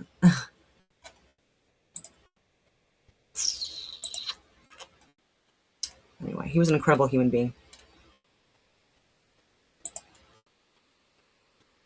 All right, so article I posted: cognitive resilience in the era of hybrid warfare, a counterintelligence framework for the individual. So I posted this on the 20th of December. Cognitive resilience in the era of hybrid warfare, a counterintelligence framework for the individual. So defensive measures against fifth generation warfare and informational manipulation. The geopolitical landscape has evolved. We have moved beyond kinetic conflict into the domain of fifth generation warfare, often referred to within intelligence circles as cognitive warfare. In this theater, the objective of adversarial state actors and institutional power brokers is not the conquest of territory, but control of the mind. The goal of these influence operations is to destabilize social cohesion, degrade decision-making capabilities, and engineer consent. For the individual, the challenge is no longer just physical security, but maintaining informational sovereignty. The following framework outlines tactical countermeasures to detect, degrade, and neutralize hostile influence campaigns. So you've got cognitive resilience, fortifying the human domain. The primary payload of modern information warfare is emotional contagion. Sophisticated algorithms and psychological profiling are utilized by influence architects to bypass the prefrontal cortex, the executive functioning skills, logic, and hijack the amygdala emotion. Tactics, again, it's like using fear and anger, the first emotions to be expressed in children as they're developing. So the threat, weaponized effect. Hostile actors utilize high arousal content specifically designed to induce rage or panic to trigger a reactive state, rendering the target susceptible to suggestion. The countermeasure, strategic pause. Adopt the intelligence analyst discipline of emotional detachment, which was what I was alluding to before, when encountering high valence information. Enforce a mandatory analysis window, 24 to 48 hours. I know everyone wants to rush out and just give this to all their friends and family like right immediately, but we do need to, and I've been guilty of this as well, take more time to actually assess the information, where it's coming from, the who, what, when, where, why, how. And then even if it takes an extra day, at least I'm providing accurate information that is still timely, but again, it doesn't have to be instantaneous. And that's where errors are made. And so I'll give the example of the Polish farmers being attacked, not being attacked. There was, Ukrainian air defense accident that happened that killed 2 Polish farmers, and people immediately saying that this was Russia, including, again, even Canadian generals that were unfortunately buying the narratives that were being pushed by social media influencers in Ukraine that are hired by their government to provide state-funded propaganda to the people within Ukraine. And so when people, within NATO or people we're working with in global affairs and et cetera, are falling for that and not realizing that it's part of war, which I don't agree with. And again, it's they also need to take a pause. Tactical pause. Before integration or dissemination, in cognitive warfare, immediate reaction is a vulnerability. Patience is a defense. But again, it can't be too long. So the threat, induced fatalism. So narratives are engineered to create a sense of systemic inevitability, leading to demoralization and political apathy. And it makes people lose hope. And So the countermeasure, operational localization, shift focus from macro geopolitical anxieties to micro level influence, engage in tangible local governance and community organization. Act at the local level. Action at the local level provides concrete feedback loops that counter induced helplessness. And so, what do I mean by that? So, even for example, for donations that I give by the end of the year, which I did like last night, very last minute, I like to give to like I just moved a couple of years ago into an area just outside of Ottawa, but even looking at different charities or not for profits within this area to donate to and establish that relationship and provide assistance, etc., locally and at the macro level. I think it makes me feel more empowered into my own, like where I have more power over or the outcome or the influence.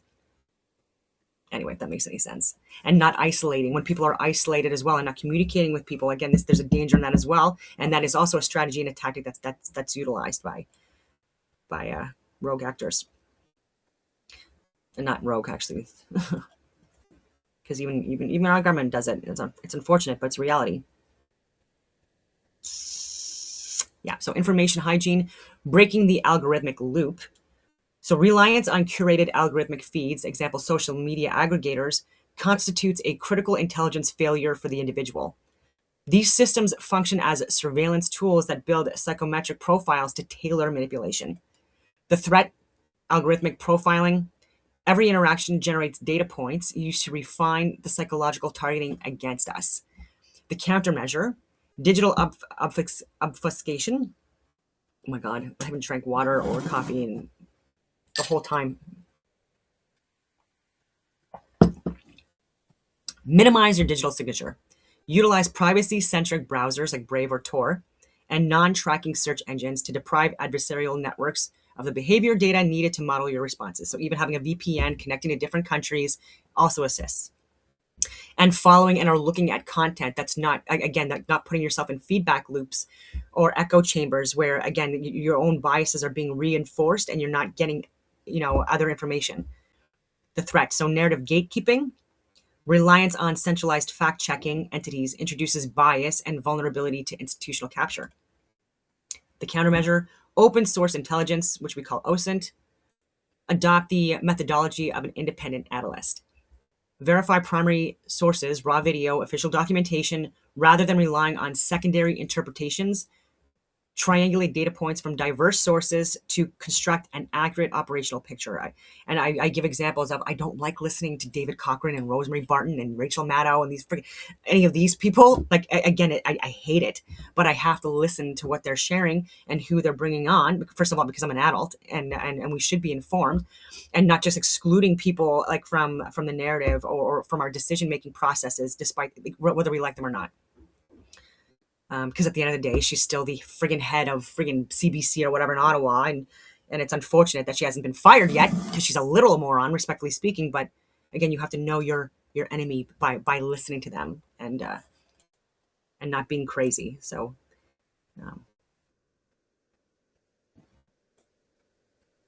communication security, decentralization of assets. Centralized digital infrastructure spanning communication platforms and financial systems creates choke points that state and corporate entities can leverage for coercion.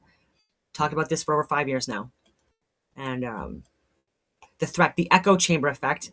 Algorithms segregate users into homogeneous clusters, amplifying radicalization and making populations easier to steer. The countermeasure, red teaming. Actively consume intelligence from diverse and adversarial sources. Understanding the opposing narrative strategy is essential for detecting blind spots in your own analysis. So don't throw the baby out with the bathwater. I've said that before as well. Like, just because you don't agree with something some people say doesn't mean that they don't offer some valid insight or information that can apply to our decision-making processes moving forward. So we shouldn't be having these blind spots. And even over Christmas, it's been a bit of a shame. But like there was like people are censoring themselves and censoring conversations because I think it's because they're too emotionally fragile to have these conversations. And I think that's something that's been indoctrinated or learned that can be that could be unlearned, and people can become more resilient. But it's through engagement and through red teaming. So the threat, surveillance of comms, unencrypted communication channels are assumed to be compromised, no doubt. So even WhatsApp and Signal, to lesser degree Signals, but these are they're still compromised. And if you think that you can delete data off your phone and it won't be recoverable, that's, I hate to tell you, it's out there and it's retrievable. The countermeasure, signal integrity, migrate sensitive communications to end-to-end encrypted protocols like Signal or Session. Treat information security, InfoSec, as a standard operating procedure, not an exception. The threat, financial deplatforming. So the move towards centralized digital currencies increases the risk of targeted financial exclusion. The countermeasures, economic diversification. Maintain liquidity in physical cash and support decentralized local economic networks. So the complete opposite of what banker Carney wants to do with his WEF and Bilderberg friends is what we need to do in order to, again, have a fucking hope for a future. But anyways, not to sound dramatic. So reducing reliance on centralized digital transaction layers enhances personal autonomy. And that's why even with Palantir, there's been contracts that have been denied. I think it was Sweden because of like the security risks in that, and the ability for, again, Palantir to be hacked or have access to information that they have no business having, and utilizing that against people to influence and shape behaviors and opinions, like they've already admitted that they do, and they've done in Europe. Even Alex Karp or Cross, whatever his name is, has bragged about that. The human terrain, the ultimate firewall. Digital influence operations rely on automation, isolating the individual to make them dependent on the digital feed for reality construction, or your metaverse. Like the most robust defense against digital subversion is physical reality. Touching grass, which I've said a lot. Anyway, so the threat, social automation. Adversarial campaigns seek to erode social trust and dismantle shared identity. The countermeasure, human network density. Cultivate strong face-to-face alliances. Physical communities are resistant to digital subversion because trust is verified through direct experience, not mediated by screens. The threat, identity deconstruction. Narratives that seek to erase historical context create a blank slate population that is easier to reprogram. We're doing that a lot. The countermeasure, cultural continuity, maintain a firm grounding in history, tradition, and foundational values. A population with a strong sense of identity possesses a natural immunity to demoralization tactics. Conclusion. To survive a fifth-generation war, one must cease to be a passive consumer of information and become an active analyst of it. The winning strategy is non-compliance. Detach emotionally from the news cycle, decentralize your information and resources, and re-engage with the physical world. When you refuse to react to the provocation, the operation fails. And so that was just some kind of an article thing I put together, thinking that it could possibly be useful. But now on to manifestations of wisdom. Teachings of Solomon. This is by Napoleon Hill. I did already link the original video from Napoleon Hill's wisdom. And this is a good way to manifest blessings for 2026, regardless of what's going on in the world. Effort, not ambition. Solomon never asked for gold, yet gold chased him.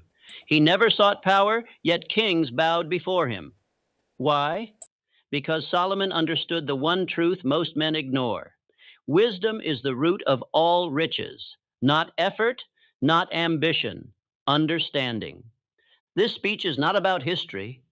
It is about you and the questions you've been unable to answer. Why do you still feel lost, though you work harder than ever?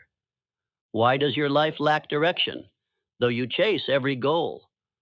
Why do you read, strive, push, yet remain without peace, without dominion? because you have pursued what Solomon refused. You have sought results without law.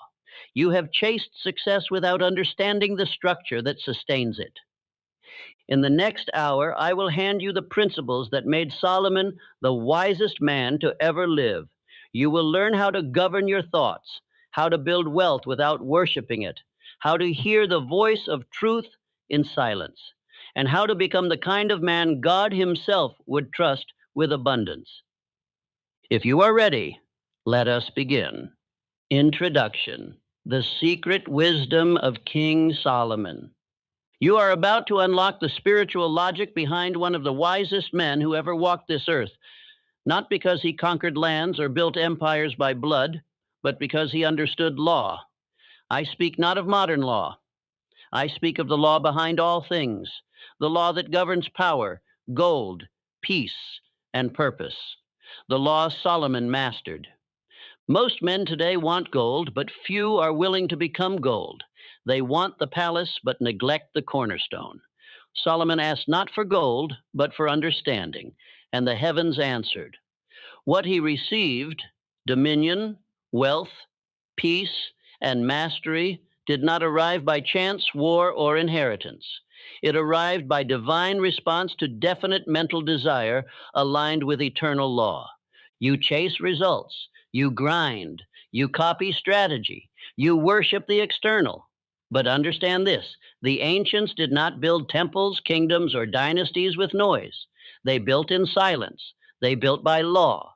And Solomon built what no modern strategy can buy: a name that echoes through time.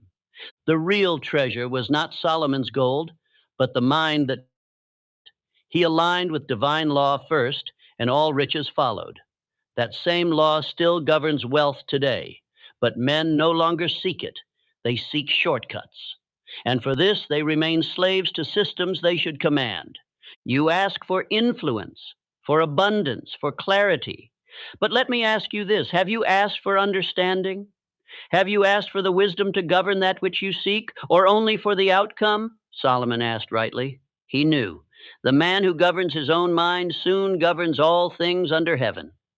What I am about to reveal will not comfort you. It will confront you, but truth always does.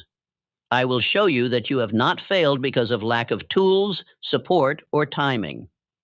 You have failed because you have not yet understood the laws Solomon obeyed, the wisdom that turns men into kings. And so I say to you now, I seek understanding above possessions. For when you understand, you will no longer chase gold, you will command it. For wisdom is wealth in seed form.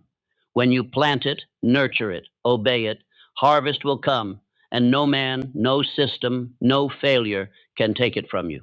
In this speech, I will teach you how to build wealth the way Solomon did, through inner law, through quiet clarity, through alignment with principle, through obedience to order. No modern trick will substitute for what you're about to learn. What follows is not hype, but hierarchy, not theory, but throne. Let this be your declaration: I become the ruler by ruling myself. Let that identity replace all others. The world has enough followers, it has enough noise. What it lacks, what it cries for, is the return of the man of law, the return of the one who rules first within, and therefore cannot be ruled from without. This is not for the man who wants ease. This is not for the man who seeks temporary advantage. This is for the man who desires dominion, not applause, power, not popularity, legacy, not luxury. And that man must learn as Solomon learned. Riches are not granted, they are revealed to those who seek wisdom. You have reached a line in the sand, cross it. From this moment forward, speak no longer of your poverty, speak no longer of what you lack. Begin to speak of understanding, begin to speak of inner rule, begin to move not by emotion, but by divine direction. Let Solomon's path become yours. I will walk you through the laws that created his empire. I will break down the order that secured his reign. And if you listen, not just with your ears, but with your soul, you will become as he became, the man who receives what others chase, the one who is trusted with what others misuse. The hour is now. Begin. Part 1. True wealth begins with understanding, not money. Solomon did not begin his reign with ambition for riches. He began it with reverence, with a question asked not by the greedy, but by the wise. Grant me an understanding heart. And because his desire aligned with eternal law, riches followed without him asking. Understanding was the magnet. Wealth was the result. The modern man reverses this law. He prays for the gold, not the mind to hold it. He begs for results, not for the wisdom that commands results. And so he remains a beggar outside the gate of his own kingdom. What you pursue reveals what you worship, and what you worship determines what you become. Men fail not for lack of opportunity, but for lack of inner clarity. They ask, how do I get more? But never ask, how do I become more? Solomon knew the latter was the path. He became the man who could handle what others ruin. And because of that, what others chased him. Do not be fooled by noise. Do not be seduced by urgency. Most riches today are gained by force and lost by foolishness. But riches gained by understanding last for generations. Solomon's legacy was not in coins, but in the structure of his thinking. And so must yours be. Let this now become your inner creed. I do not chase riches. I command them by wisdom. For what you chase, you admit you do not control. But what you command by law, by principle, by order, it comes as servant, not as master. Gold must never be the goal. It must always be the result. Andrew Carnegie, too, followed this pattern. He did not surround himself with entertainers or flatterers. He surrounded himself with thinkers, men who could reason, calculate, and see what others missed. His wealth was a byproduct of his ability to think in long-term law. That is why it endured. The world honors the man of thought, not noise. It follows the one who speaks slowly, but acts decisively. Solomon ruled without raising his voice. His greatest victories were not on battlefields, but in courtrooms, in moments of judgment where understanding became sword and shield. He won by mind. You are to stop asking, how do I earn more? And begin asking, how do I understand better? You are not here to become a worker. You are here to become a wise man. One wise decision is worth more than 1,000 days of labor. For wisdom buys what sweat alone never can. Every day you must ask yourself, do I understand the laws behind what I'm doing? Or am I blindly performing tasks others created? Most men live in cycles they never chose. They copy, they imitate, they mimic, but they never understand. And because of that, their labor produces only crumbs. Solomon was not born into wisdom. He chose it, he asked for it, he made wisdom his priority, and in return, it made him a ruler. He prayed, give thy servant an understanding heart, that I may judge rightly. And heaven answered, not because of his status, but because of his alignment with law. Let these words govern you now. I sow understanding and reap gold. Speak it aloud. Plant it in the soil of your mind. For gold is nothing more than the visible reward of invisible alignment. No man can fake this law. Either you become wise or you become weary. The choice is yours. You must now make study a ritual, not of trends, but of principles. Do not consume information, extract understanding. Do not hoard knowledge, apply judgment. Solomon studied nature, people, time, consequence. He saw through the surface of things. And for this, his words were law in his land. The fool memorizes quotes. The wise man lives the meaning behind them. The fool rushes into markets. The wise man waits, watches, judges, and moves once with full authority. Understanding gives you leverage. One accurate move from a wise mind breaks 1,000 frantic motions from a confused one. You must now clear space for study. Build a law of reflection into your daily rhythm. As Solomon wrote Proverbs, so must you write your observations. What did you see today? What patterns repeated? What words led to gain? What actions led to loss? The man who studies his own life masters it. Solomon was a recorder, a teacher, a philosopher king.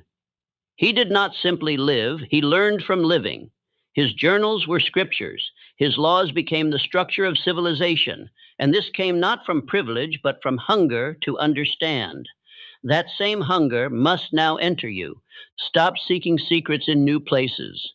Begin building understanding from the old laws you've ignored. Honor, order, cause, and effect. Stillness before decision. Purpose before motion. When you see clearly, you build permanently. That is what the wise man knows. That is what the rich man forgets. Let this final creed settle deep in your being. I do not chase riches. I command them by wisdom. I sow understanding and reap gold. Say it when you rise. Say it before you sleep. Say it until your bones believe it, and then act accordingly. Solomon became the wisest man on earth, not because he was born favored, but because he chose understanding over all else. Your wealth will follow suit. Part 2. The wise man governs his thoughts before his kingdom. Solomon declared, "As a man thinketh in his heart, so is he." That verse is not poetry, it is law. A man's outer kingdom rises or collapses based on the state of his inner court. Thoughts are not idle, they are architects. And the man who fails to govern them will build a palace of sand. You cannot master land, wealth, relationships, or business if you cannot first master your reactions, your focus, your inner speech. The mind is either throne or battlefield. Solomon did not rise because of inheritance. He rose because he ruled within first. Peace on the outside began with order within. Men today are frantic. They want to control everything outside. People, politics, profits. But ask them, can you still your mind for 1 hour? Can you hold a vision in silence? Can you command your thoughts like soldiers? Most cannot, and that is why they fail. Power begins with thought governance. Solomon judged entire nations from the stillness of his inner wisdom. He could listen to 2 mothers argue over a child, and in a moment deliver a verdict that ended all doubt. That clarity did not come from charisma, it came from mastery of inner law. He had trained his thoughts into servants. Look at your own thoughts. Are they lifting you or draining you? Do they serve you or sabotage you? Every fear, every delay, every doubt is a reflection of an untrained mental parliament. The king must sit on the throne or the voices of chaos will reign. That king must be you. Henry Ford was not the most educated man, but he mastered focus. He trained his mind to stay on one idea until results obeyed. He made time for solitude. He walked silently with questions and returned with answers. This is what separates the leader from the laborer, a governed mind. Do not envy the man who appears successful if he is not at peace within. His gold will rot in his hand. His house will feel like a cage, because no external fortune can outshine the torment of an ungoverned inner world. Solomon's kingdom was great because his mind was first submitted to law. Write this now. I rule my thoughts, therefore I build. That is not opinion, it is principle. Every achievement you seek must first be formed in thought. Thought held in clarity, thought fueled by faith, thought refined by silence, until it becomes command, and command becomes manifestation. You must set law in your thinking. Wake up and decide, what thoughts do I allow? What doubts must be silenced? What affirmations must I repeat until they command obedience? A castle without guard falls. So does a mind without watchmen. Place guards at the gates of your attention. Let your creed be this: my outer world is the reflection of my inner law, and let your actions prove it. Begin each day in silence. Do not touch the world until you have spoken law into your thoughts. Speak your aim aloud. Replace complaint with command. Replace anxiety with order. Solomon sat on a throne, but his real power was invisible. It was in the rhythm of his heart, the structure of his values, the clarity of his attention. You must now build this same throne within. Do not wait until the world slows down. Rule now or drift forever. Men build empires and lose them. They gain fame and fall into ruin. Why? Because they thought money could fix what only mental law could. They thought applause could substitute for inner peace. But Solomon knew all wealth built outside the boundaries of thought governance will destroy the builder. You do not need another plan. You need inner discipline. You need law of thought. You need silence before decisions. You need vision rehearsed until it becomes instinct. That is how kings move. That is how empires rise. The foundation is always unseen, but it determines everything. Write this and repeat it daily. I rule my thoughts, therefore I build. My outer world is the reflection of my inner law. Let these words become your daily anchor. Let them guide your focus, your speech, your actions. The man who does not rule within will be ruled by the world without. Solomon was not a man of haste. He was not swayed by trends. He knew that thought is seed and every spoken word is water. He planted with intention. He spoke with calculation. And his kingdom was the harvest of his inner discipline. So shall yours be. Train yourself today. Guard your inner temple. If a thought does not build you, cast it out. If a word does not align with purpose, silence it. Speak only what strengthens. Think only what commands. Hold only the vision that lifts you. All else is noise.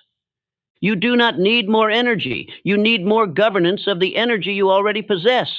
Stop scattering your attention. Start aiming your focus like a sword. The man who rules 10 thoughts completely will always outbuild the man who entertains 100 without control. Final command. Begin each morning by declaring your mental law. Repeat aloud. Today I rule my thoughts. Today I hold only what builds. Today I move as Solomon, quiet, firm, aligned. Do this for 90 days. Your mind will shift. Your energy will clarify. Your kingdom will begin. Part 3. Every man must ask for wisdom, like Solomon did before he is trusted with power. The man who seeks power before wisdom is a child playing with fire. He may build for a moment, but the structure will not last. Solomon was offered the chance to ask for anything, riches, enemies defeated, long life, but he asked for discernment.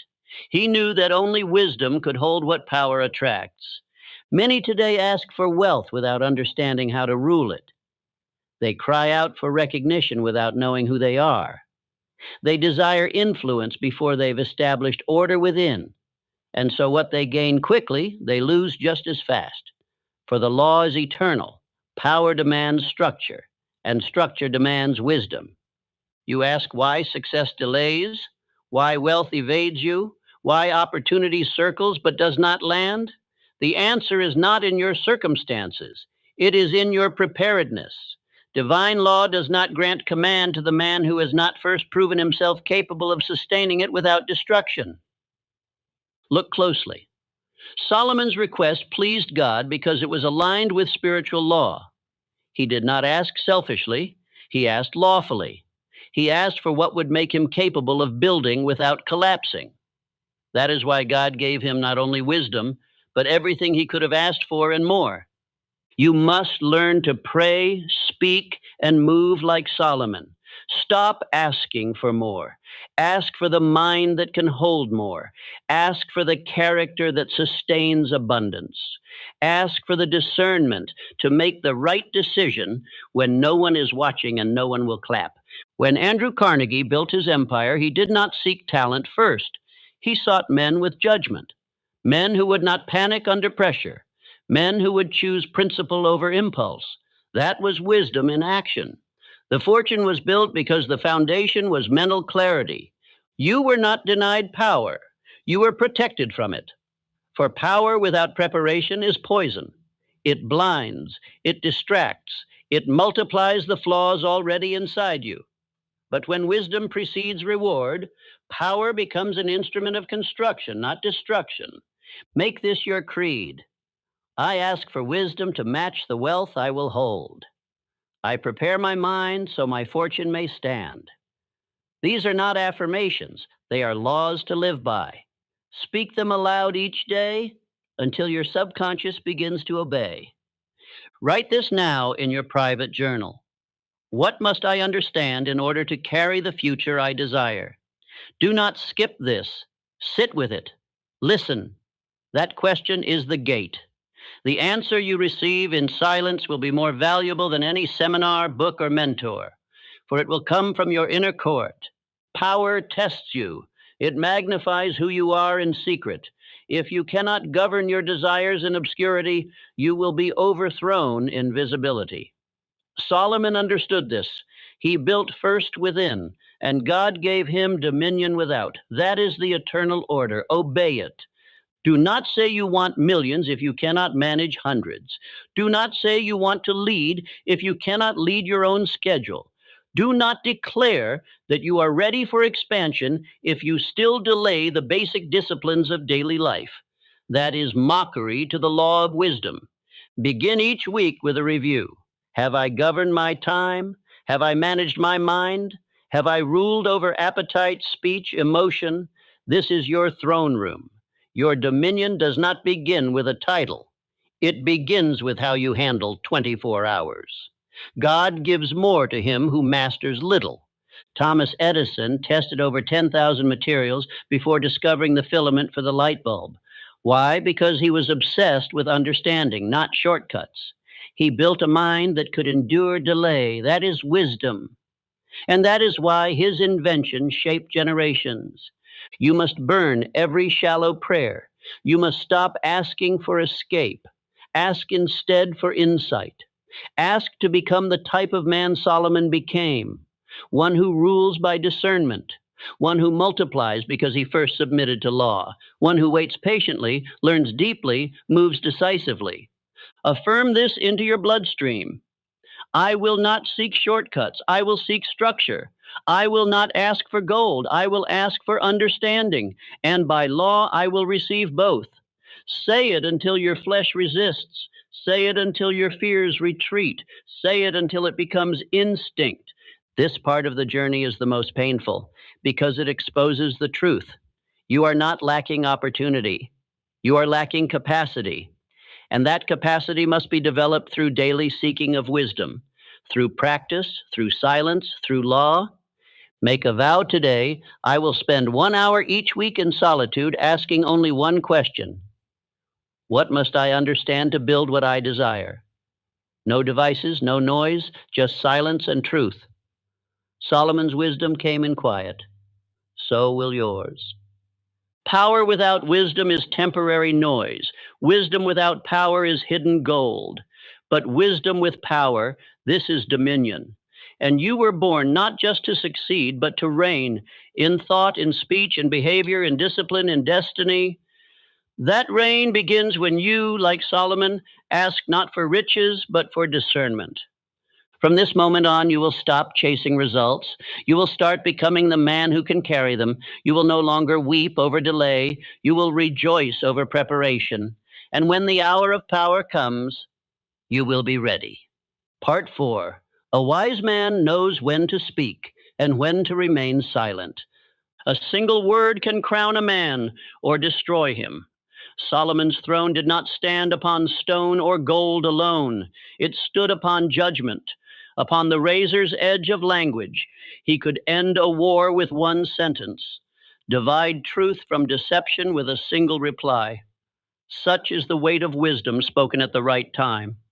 You are taught today that confidence is noise, that power is volume, that dominance is in speaking first. This is a lie. Real power is measured in restraint. The fool speaks everything he knows. The wise man holds what others beg to hear. Solomon ruled through words, not because he spoke often, but because when he spoke, law followed. Your life right now, look at it, is not shaped by what you know. It is shaped by what you say, the words you speak over your future, the tone you use in conflict, the silence you break when patience would have preserved your peace. Understand, speech is not expression. Speech is creation. Every word you say becomes law in the world you inhabit. Solomon's power did not come from an army. It came from timing. the discipline to wait until truth revealed itself, the strength to hold his tongue until speaking would bring clarity, not confusion. This too you must master if you would be ruler over your own domain. I will tell you what men do not realize. Most of your battles are lost because you spoke too soon. You negotiated before understanding. You confessed weakness instead of commanding direction. You reacted where you should have remained still. Let that pain instruct you. John D. Rockefeller, one of the greatest empire builders the world has known, was known not for loud speeches, but for measured silence. When competitors panicked, he paused. When rumors swirled, he waited. He once said, "The ability to deal with people is as purchasable a commodity as sugar or coffee." But more powerful than that, he practiced discipline of the tongue. Andrew Carnegie, too, listened more than he spoke. In his mastermind gatherings, he often remained quiet for long stretches, only speaking when his mind had formed something that moved strategy forward. That silence was not passivity. It was the sharpening of internal law. I tell you now, if you want dominion over results, you must first master restraint. The man who cannot control his tongue cannot build anything that lasts. For all things are spoken into form: your health, your relationships, your finances, your purpose. The undisciplined tongue is a destroyer of nations and dreams. You must build a law over your mouth, a code. Say nothing reactive. Say nothing unmeasured.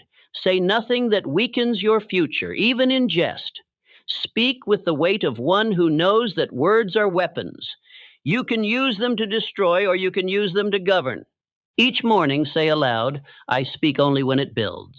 My words are weapons of order. I govern my tongue. Therefore, I command my outcomes. Let this become the commandment of your new self. When you're tempted to speak for validation, pause. When someone wrongs you and you wish to lash out, pause. When you feel uncertain and wish to fill the air with sound, pause. The man who can wait has more power than the man who reacts. Let me show you something else. Words not only govern results, they reveal who you believe you are. When you say, "I can't," or "I hope," or "I wish," you expose your lack of dominion. But when you say, "I will," "I decide," "I commit," you plant the seed of kingship. This is why Solomon's words lasted beyond his lifetime. They were not mere sentences, they were eternal laws clothed in parables. He said, "A gentle answer turns away wrath, but a harsh word stirs up anger." He taught that words must be guided by wisdom, not emotion. Make your home a training ground. Begin speaking with order in small things. Bless your food. Give command to your mornings. Correct your posture with your words. Build your outer world by first mastering the inner rhythm of your tongue. If you are to build an empire, you must build first with silence. Solomon's empire did not begin with a speech. It began with a prayer for wisdom and a silent understanding of law. You too must create space for silence. Daily, sit alone, ask nothing, say nothing, listen. There, the seed of power will begin to grow. It is in silence that you understand who you are. It is in restraint that you begin to sense the movements of the higher law. Men who cannot be still are slaves to the world's chaos. But men who master stillness bend the world to their law. Let this part of your transformation be clear. Power does not belong to the loudest, it belongs to the wisest. And wisdom does not cry out in the streets, it whispers in the chamber of the soul. Learn to hear it, learn to speak it, learn to wait until it rises within. Affirm again now, with reverence, "I speak only what builds. I rule my world through restraint. My words do not perform, they command." Say it again until you feel the power return to your soul. Your next battle will not be won by strategy. It will be won by discipline of the tongue. Do not interrupt the wisdom being formed in you by chasing the approval of men. Speak only when the voice within confirms the words are worthy of your future. Let us proceed now to the next part, where we will multiply what you are learning, not alone, but with the right men. For wisdom shared lawfully becomes power multiplied. Part 5, Wisdom multiplies when shared, but only with the prepared. You must understand this next law if you would rise to any station of power. Wisdom does not multiply in noise, it multiplies in order. It multiplies in circles of men who honor law, seek growth, and walk in reverence. Solomon did not share his proverbs with fools. He wrote them for sons, for seekers, for those who feared God and honored discipline. Look around you. Who surrounds your mind? Who hears your ambitions? Who shapes your thinking without speaking a word? If your circle mocks principle, jokes about discipline, fears silence, or chases entertainment, then you are not in a mastermind. You are in a pit. Charles Schwab did not ascend because of charisma or genius. He was surrounded by a circle of principle. He served under Carnegie, one of the most law-abiding minds of his age. Schwab absorbed the order of Carnegie's methods, the vision of his planning, the confidence of his word. He rose because he multiplied wisdom through association. There is no self-made man. There are only self-aligned men who surround themselves with others aligned to the same law. If you want to rise, you must first purge the foolish.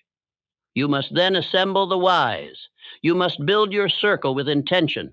One man who honors law is worth more than 100 who entertain themselves with mediocrity. Ask yourself now, who are your 5? Name them. Would you entrust your fortune to their hands? Would you share your prayers with them? Would you bring your definite chief aim to their counsel? If not, you already know what must be done. Delay no longer. You cannot become Solomon in the company of clowns. Build a law for your council. 1 meeting per week, 1 hour of silence, 1 principle studied, 1 action agreed upon. This is not a social gathering. This is a sacred meeting of minds. Let each man speak only what strengthens. Let each man be held to his word. Let the standard be high, or let him leave. Solomon wrote, "Iron sharpens iron, so one man sharpens another." This is not poetry. This is spiritual metallurgy. When minds meet in truth, the friction births strength. But if iron strikes wood, both are damaged. Do not bring wisdom to a fool. Do not waste principle on the passive. Understand now, your future does not depend on your effort alone. It depends on your environment of thought. You rise not merely by what you do, but by what those around you allow you to become. If your surroundings weaken your discipline, you will decay no matter how noble your desire. The law is exact. You either build by law or you erode by influence. Ford had Edison. I had Carnegie. Solomon had his scribes. Even Jesus had 12 men to whom he revealed deeper truths. This is not tradition, it is structure. And without structure, no wisdom multiplies. You may have knowledge, but unless it is shared with the prepared, it dies with you. Do not seek crowds, seek counsels. Do not crave followers, crave builders. Gather those who seek not applause, but application. Your life must become a furnace of principle. Only those who can endure its heat are meant to be near. Repeat this law within yourself. I build a circle of wise men. Power multiplies where wisdom is honored. Say it again. Write it. Speak it to your reflection each morning. This is not a motto. It is a binding agreement between your destiny and your discipline. This is why you must take record. Begin today. Write the names of the men you must release. Write the qualities of the men you must seek. Speak your intention aloud. The universe obeys clarity, not confusion. And now let me warn you. The wrong circle will cost you years. The wrong influence will rob you of your fire. Some men destroy not with fists, but with passivity. Some weaken your aim simply by existing near it without reverence. They drain you with their comfort. They anchor you with their fears. Cut them now. Choose instead those who sharpen your thought, those who ask strong questions, those who move in silence, those who carry their own weight. When 5 men think by law, they build an empire no storm can touch. This part of your life cannot be optional. Build the circle, protect the standard, multiply the wisdom. It is the way of Solomon. It is the way of Schwab. It is the only way a king is ever truly made. Are you ready to continue? In the next part, I will show you why all riches are lost without purpose, how wealth, without a vision to anchor it, will slip through your fingers like dust. Let us now move to part 6. Part 6, Riches without purpose is poverty in disguise. Solomon once warned of a man who works, who toils, who gathers wealth by day and night, only to leave it to another, one who did not earn it, one who does not understand its value. Why? Because the first man had no vision behind his labor. He was rich in gold, but bankrupt in aim. He built with sweat, but not with spirit. He gained the world and lost the reason. This, my friend, is the silent plague of our time. Men chase coins, but forget cause. They build enterprises without a reason deeper than appetite. And though they count money, they cannot measure meaning. Their wealth becomes a curse. Their labor becomes bondage. Because they forgot what Solomon knew, purpose precedes profit. If your riches are not tied to a clear and definite aim, you will either lose them, misuse them, or they will rule you. And when riches rule a man, he becomes a servant in fine garments. You may impress others, but you will remain a stranger to yourself. You may feed your vanity, but you will starve your soul. Henry Ford did not merely build automobiles, he built mobility. He envisioned a world where the common man moved with dignity. His aim was not merely money, it was transformation. That aim directed every factory, every system, every invention, because he saw beyond the coin to the crown it could serve. You must now ask yourself, what is the purpose behind your pursuit? Why do you want riches? To escape pain, to prove something to others, to silence your doubt. None of these are worthy reasons. None of these will hold under pressure, and none of these will attract lasting wealth. Your purpose must be anchored in law, in contribution, in principle. You must want riches not only to live well, but to build well, not to consume, but to construct, not to hide, but to expand. This is what Solomon asked for when he prayed, not for wealth, but for wisdom to govern well. And because his purpose was righteous, riches chased him. Write your purpose now, not tomorrow. Now your mind will not obey aim that remains unspoken. Write your definite chief aim in a sentence that cuts like steel. Let it be so clear, so rooted in truth, that your subconscious cannot ignore it. Then go further. Tie every financial goal you have to this purpose. Do not just want a business that lifts others. Do not just want land that becomes sanctuary. Do not just want money that multiplies the law you believe in. Understand money is not evil, but money without direction becomes a weapon against the man who holds it. Purpose is the hand that steadies the sword. Without it, you will bleed by your own ambition. And let me speak boldly now. If you are unwilling to write your purpose, to speak it aloud, to repeat it daily, then you do not deserve the riches you claim to want. For riches are servants of the committed, not of the curious. Repeat after me. I do not gather wealth without direction. Purpose is the foundation of my fortune. Let that line be the wall that no lie may pass. Let that law be the compass that no distraction can shake. Each morning, read your aim. Each evening, review your action. Ask, did I move in alignment? Did I advance my purpose? If not, the day is lost, no matter how much you earned. Build rituals around your aim. Let your habits reflect it. Let your speech honor it. Let your circle strengthen it. For the man who lives without aim lives without command. And the man who moves without command becomes the laborer of another man's vision. Solomon taught that to work without purpose is to sow into the wind. You may be busy, but you are not building. You may feel movement, but you will reap dust. Without a purpose, your energy is stolen by every passing desire. With a purpose, every act becomes a brick laid upon destiny. If today you feel lost, confused, scattered, it is not because you lack strength. It is because you lack aim. Aim clarifies. Aim orders. Aim turns fire into light. Do not ask for more motivation. Ask for more alignment. Let me remind you, Wealth is not your problem. Direction is. Strategy is not your enemy. Vagueness is. There are millions of men who work hard and still feel hollow because they never answered one sacred question. Why must I build? If your answer does not ignite your spine, it is not yet true. This is the law. Only the man with purpose can carry the weight of power. Riches do not destroy the worthy. They reveal the unprepared. Without aim, gold will rot you. With aim, it will elevate you. So speak it again. I do not gather wealth by direction. Purpose is the foundation of my fortune. Say it until every cell in your body obeys it. Say it until every act you take flows from it. Say it until your entire life becomes a reflection of that inner law. And now, let us continue. In the next part, you will discover how wisdom turns every loss into instruction, how even your enemies and failures can become teachers, if you think as Solomon thought. Let us move forward. Part 7. Wisdom turns enemies into teachers and failure into instruction.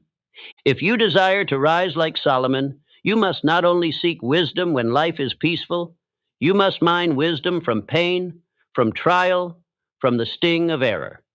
The man who learns only when praised remains a child, but the man who studies his setbacks becomes a master. This is the law of refinement. Every failure is a message sent to forge your mind. Solomon was not great because he avoided confrontation. He was great because he judged wisely in it. He did not turn from the uncomfortable. He walked into it with discernment. And from this, his name endured. The fool runs from correction. The wise man gathers it as treasure. You must now decide what your failures will mean. Will they become tombstones or blueprints? Will you bury your ambition beneath them or build your next strategy on their message? Most men hide from defeat, but you must become the man who hunts it down and wrings its wisdom dry. Let me tell you about Abraham Lincoln. He failed in business. He lost elections. He suffered depression. He was mocked, opposed, misunderstood. But he recorded his setbacks, studied them, and learned faster than his losses could destroy him. He was not merely resilient, he was intelligent in defeat. He chose wisdom over bitterness. The principle is this: a man who learns faster than he loses cannot be stopped. Let the world swing against you. Let others lie, betray, mock. Let delays fall heavy. But if you transmute each blow into understanding, you will rise with more power than any man who has never struggled. How do you transmute failure into fuel? First, you must record. Keep a book of errors. Write what happened, how it happened, and what thought, belief, or habit made room for it. This is not weakness. This is warfare. You must become the general of your mind, and generals keep records. Second, extract the law. Behind every failure is a broken principle. Ask, what law did I violate? Did I ignore discipline? Did I trust the wrong counsel? Did I speak without aim? Did I drift from my purpose? Find the thread. Cut it from your thinking. Replace it with command. Third, rewrite your behavior immediately. You do not heal by understanding alone. You heal by corrective action. Speak your new command aloud. Link it to your aim. Let each setback become a stone beneath your staircase. There is no shame in falling, only in failing to use the fall. And finally, review weekly. Wisdom must not be remembered. It must be rehearsed. Every 7 days, open your book. Read your lessons. Remind yourself of the laws you've written. Discipline comes not from pain, but from organized response to pain. Say this now and believe it. Failure feeds my wisdom. No enemy can stop a man who learns faster than he loses. These are not soft words. These are the weapons of inner kingship. These are the words Solomon would speak before judgment. These are the words Lincoln lived by when he walked alone. Understand, your enemy is not the man who opposes you. Your enemy is the part of you that still refuses to learn. You are not weak because you struggle. You are weak because you repeat without correction. That ends now. Do not seek revenge. Seek refinement. Do not waste time proving others wrong. Prove your new command right. When a man truly learns from loss, he becomes dangerous. He moves without apology. He speaks without repetition. He acts without hesitation. Even those who hate you become your teachers. Even those who betrayed you become your mirrors. For the wise man says, "You showed me where I was blind, and for that I am now armed." This is not poetic. This is practical power. You must now practice it. Begin today. Write your most recent loss. Write the law you ignored. Write the new law you now live by. Speak it aloud. Repeat it in the morning. Measure your actions against it each night. This is how Solomon thought. This is how Lincoln ruled. This is how you rise. There is no such thing as wasted pain in the life of a wise man. Every scar becomes scripture. Every enemy becomes a sermon. Every delay becomes design, but only if you choose it to be so. Let your mind now agree. Failure feeds my wisdom. I cannot be defeated, only educated. We are now prepared to move to the next law, the next layer of inner kingdom. In the following part, I will show you why discipline without law is fragile, and how every empire, whether of the mind or the marketplace, rises or falls based on its standard. Prepare to rebuild your internal kingdom. Part 8, a kingdom without discipline. Collapses. A mind without law wanders. Solomon's empire was not built on chaos. It was not held together by charisma or force. It was sustained by order, by discipline under divine law. His court did not rule by passion. It ruled by structure. His name did not endure because he was clever. It endured because his life followed an unwavering standard. Understand this principle. Power without law crumbles. Talent without structure rots. Passion without principle betrays itself. Many men have vision. Few build systems to protect that vision. Many begin in fire. Few endure in rhythm. The true king is not he who inspires a crowd. It is he who masters his days. The same is true for your life. Your home is your kingdom. Your calendar is your court. Your morning is your throne. And if you do not govern them, they will betray you. The walls of a kingdom are not built once, they are maintained daily, and every habit is either a brick or a crack. Let me ask you, do you have laws for yourself, or do you move based on how you feel? Do you rise with intention, or delay because the mood isn't right? Do you write your vision daily, or forget it in the fog of your distractions? The man who waits for discipline will never have it. The man who writes his law and lives by it becomes unstoppable. Solomon upheld spiritual and civil order. He judged with clarity. He preserved peace with law. And the same truth applies to you. Without personal discipline, your wealth will fade. Without structure, your creativity will scatter. Without order, your power will leak from every corner of your life. Now observe how Thomas Edison lived. He did not merely experiment, he scheduled invention. His breakthroughs came not in chaos, but in routine. He showed up to his laboratory daily. He slept little but consistently. His assistants worked in shifts. Why? Because he understood. Miracles are born from method. Law in action creates power in output. Andrew Carnegie? He didn't just hire workers, he designed systems. He trained minds. He scaled order. His steel empire wasn't sustained by effort.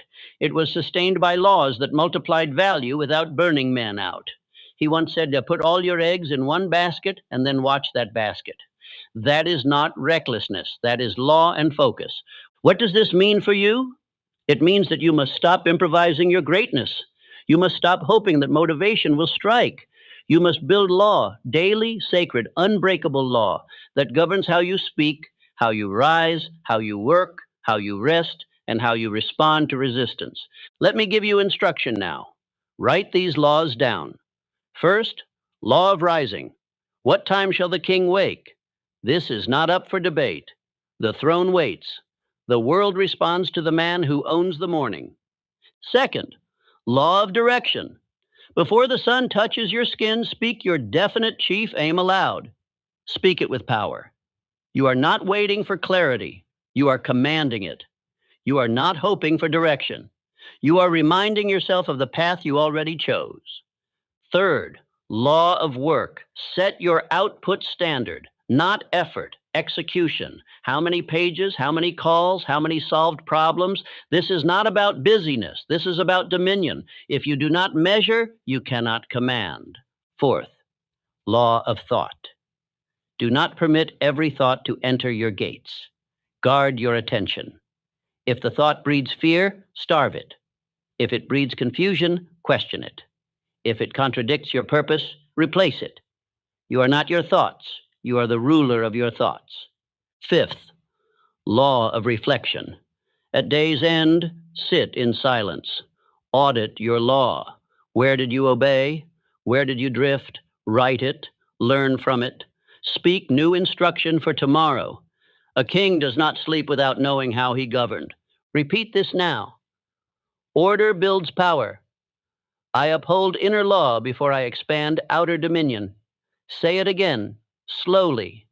Let it sink into the walls of your mind. You are the architect. You are the judge. You are the executor of inner law. Now understand the consequence of ignoring this.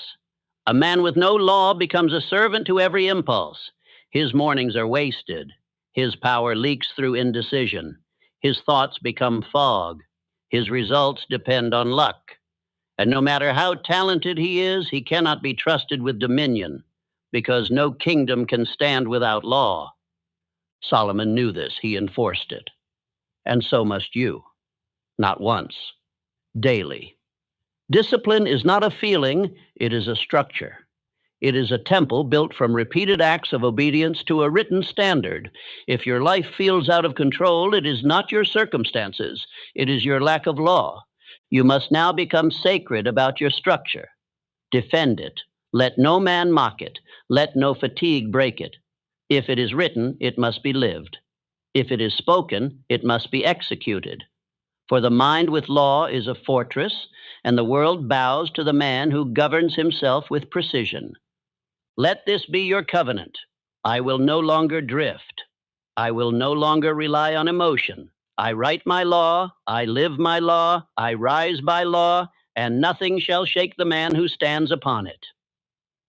Now that your foundation is set, you are ready for the highest truth Solomon ever spoke, the one law that anchors all others, the final gate to wisdom and riches, reverence for the source. In the next part, I will reveal the most sacred law Solomon gave, not as a preacher, not as a mystic, but as a builder of empires, and it is this: fear God and obey his commandments.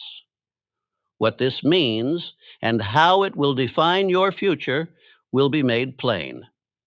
Part 9, Solomon's greatest wisdom, was this: fear God and obey the law. There are many men who command wealth, many who rule with might, many who gather possessions, build cities, lead industries. But among them, few last, fewer leave legacy, and almost none walk in peace. Why? Because they possess riches but lack reverence. They obey the law of effort but ignore the higher law of origin, the law of God. Solomon was not only a king of wealth, he was a king of order, a king of judgment, a king of peace. And yet when he penned the conclusion to his life, when he wrote the final lesson from a mountain of gold, servants, wisdom, and power, he did not say, get rich. He did not say, build fast. He said, fear God and keep his commandments. For this is the whole duty of man. This is the final gate, the highest law. The secret behind every enduring empire, alignment with divine order, not religious performance, not ritual, not image, but internal reverence. The kind that says, I am not the source, I am the steward. My life is not mine to waste. It is mine to govern in harmony with the mind that created me. Hear me now. Men fall not because they lacked talent, but because they lacked reverence. Nations fall not because they lacked armies, but because they abandoned divine law. Solomon saw this. He watched kingdoms crumble after pride rejected the one who gave power. He knew no wealth can preserve a man who no longer honors the source of that wealth. You are not being asked to join a church. You are not being told to adopt empty rituals. What I teach you now is higher than denomination. It is the law that governs the seed, the harvest, the heartbeat, the thought, the consequence. Divine law is not man-made. It is the origin of all true law. Carnegie understood this, though he never called himself religious. He honored the law of cause and effect. He studied the law of compensation. He gave away more than he kept. Why? Because he knew you must align with the higher order if you expect your work to last beyond your breath. Ford, too, did not pray on platforms, but he obeyed the law of vision, the law of usefulness, the law of organized service. These are not inventions of industry. They are echoes of the law Solomon lived by. They are spiritual truths made physical through consistent application. Let us now go deeper into what it means to fear God. It does not mean terror. It does not mean superstition. It means awe. It means respect. It means that you place divine law above your impulses, that you bend your ego to a greater order, that you understand you do not create truth, you align with it. To fear God means that you no longer think you are the author of consequence. You understand there is a justice higher than the courts, a memory greater than your mind, a reward more eternal than money. You live not to please men, but to walk rightly before the divine judge who sees your thought before your action. This reverence does not make you weak, it makes you dangerous, because the man who fears God cannot be bribed. He cannot be broken by applause. He cannot be bought by offers of the world. His standard is higher, his conscience is sharper, his results are more permanent. He does not fall because he does not bend. And to keep his commandments means you obey the laws that govern power. You do not lie for gain. You do not steal time from your purpose. You do not murder your potential by serving lust, envy, or pride. You do not bear false witness against yourself with lazy thinking. You honor your calling, your work, your family, your future. This is not moralism, it is strategy, Solomon understood. Divine obedience is the most powerful principle on earth. It makes the poor man rise and the mighty man fall. It builds peace that outlasts gold. It turns ordinary men into kings because it makes their authority unshakable. Say these words aloud with me. I rise by obedience to divine law. True wisdom begins with reverence. Again, slowly. I rise by obedience to divine law. True wisdom begins with reverence. This is not an affirmation of ego. It is the declaration of one who chooses to be governed by the highest standard in existence. Now I will ask you, what law do you serve? Are your days shaped by purpose or convenience? Do you speak what is right or what is popular?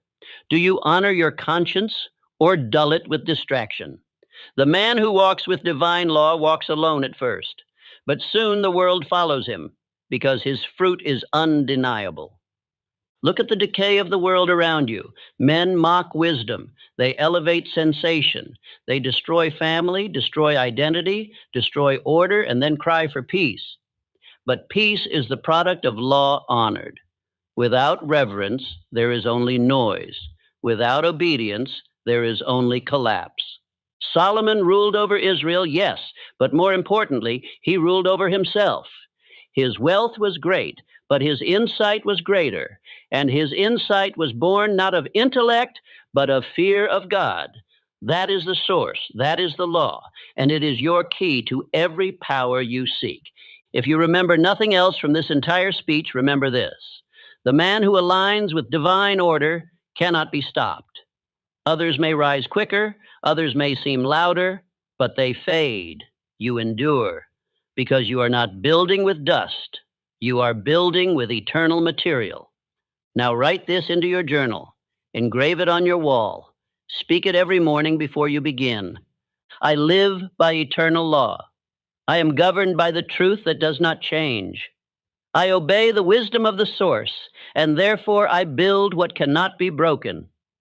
You are now ready for the final part, the conclusion, the bringing together of every law, every insight, every command that Solomon lived by. In the final words, I will teach you how to make this wisdom your identity, not just your knowledge. Conclusion. Solomon's power is not buried in the past. It is waiting in you. You have heard the law. You have walked with kings. You have seen what made Solomon great, not his palace, not his treasury, not his robes, but his mind aligned with divine order. And now it is your turn. For what good is truth unless it becomes flesh in your habits? What power is wisdom if it remains theory and not transformation? This world does not belong to the loud. It does not belong to the impulsive. It does not belong to the clever schemer. It belongs to the man who rules himself and governs that rule by unalterable law. The man who honors understanding before opinion. The man who speaks less and builds more. The man who seeks first the invisible order and then commands the visible world. Solomon's secret is not locked in Scripture. It is coded into law, and every man, regardless of his beginning, may partake in it. For divine law is no respecter of persons. It does not care for your name, your background, your feelings, your titles. It responds only to obedience. And you now hold the principles. Repeat these truths aloud, not as a performance, but as instruction to your mind, as seal upon your spirit. I live by the wisdom of kings. I obey law and command wealth. The kingdom I build begins within. Now let us review what has been given.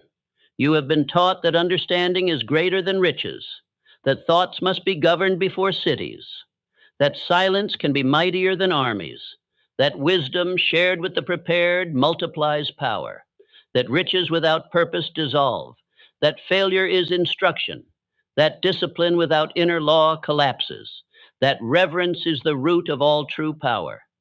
These are not isolated lessons. They are one system of law. They are not ancient dust. They are eternal structure. And that structure waits in you. Yes, you. No matter how lost, how poor, how inconsistent, how doubting you have been, today you begin again not as a beggar for riches, but as a builder of law. And if you ask, where do I begin? I will answer with this. You begin by writing your definite chief aim, your purpose, your throne, your vision, and then you set law around it. Law of waking, law of thought, law of speech, law of decision, law of action. These become your guards. These become your walls. These become your peace. Solomon did not wander into greatness. He built it by law. And now you must too. You must build your aim with understanding. Fortify your thoughts with clarity. Guard your words with intention. Multiply your influence with discipline. Obey the source with reverence, and then stand. Do not return to the weak self who chased results without structure, who sought applause instead of principle, who drifted because he did not choose law. That man is dead. He served his purpose to show you who you are not. Now you rise. Say it again with breath and boldness. I live by the wisdom of kings. I obey law and command wealth. The kingdom I build begins within. The silence that follows is not emptiness. It is space for instruction. A king listens more than he speaks.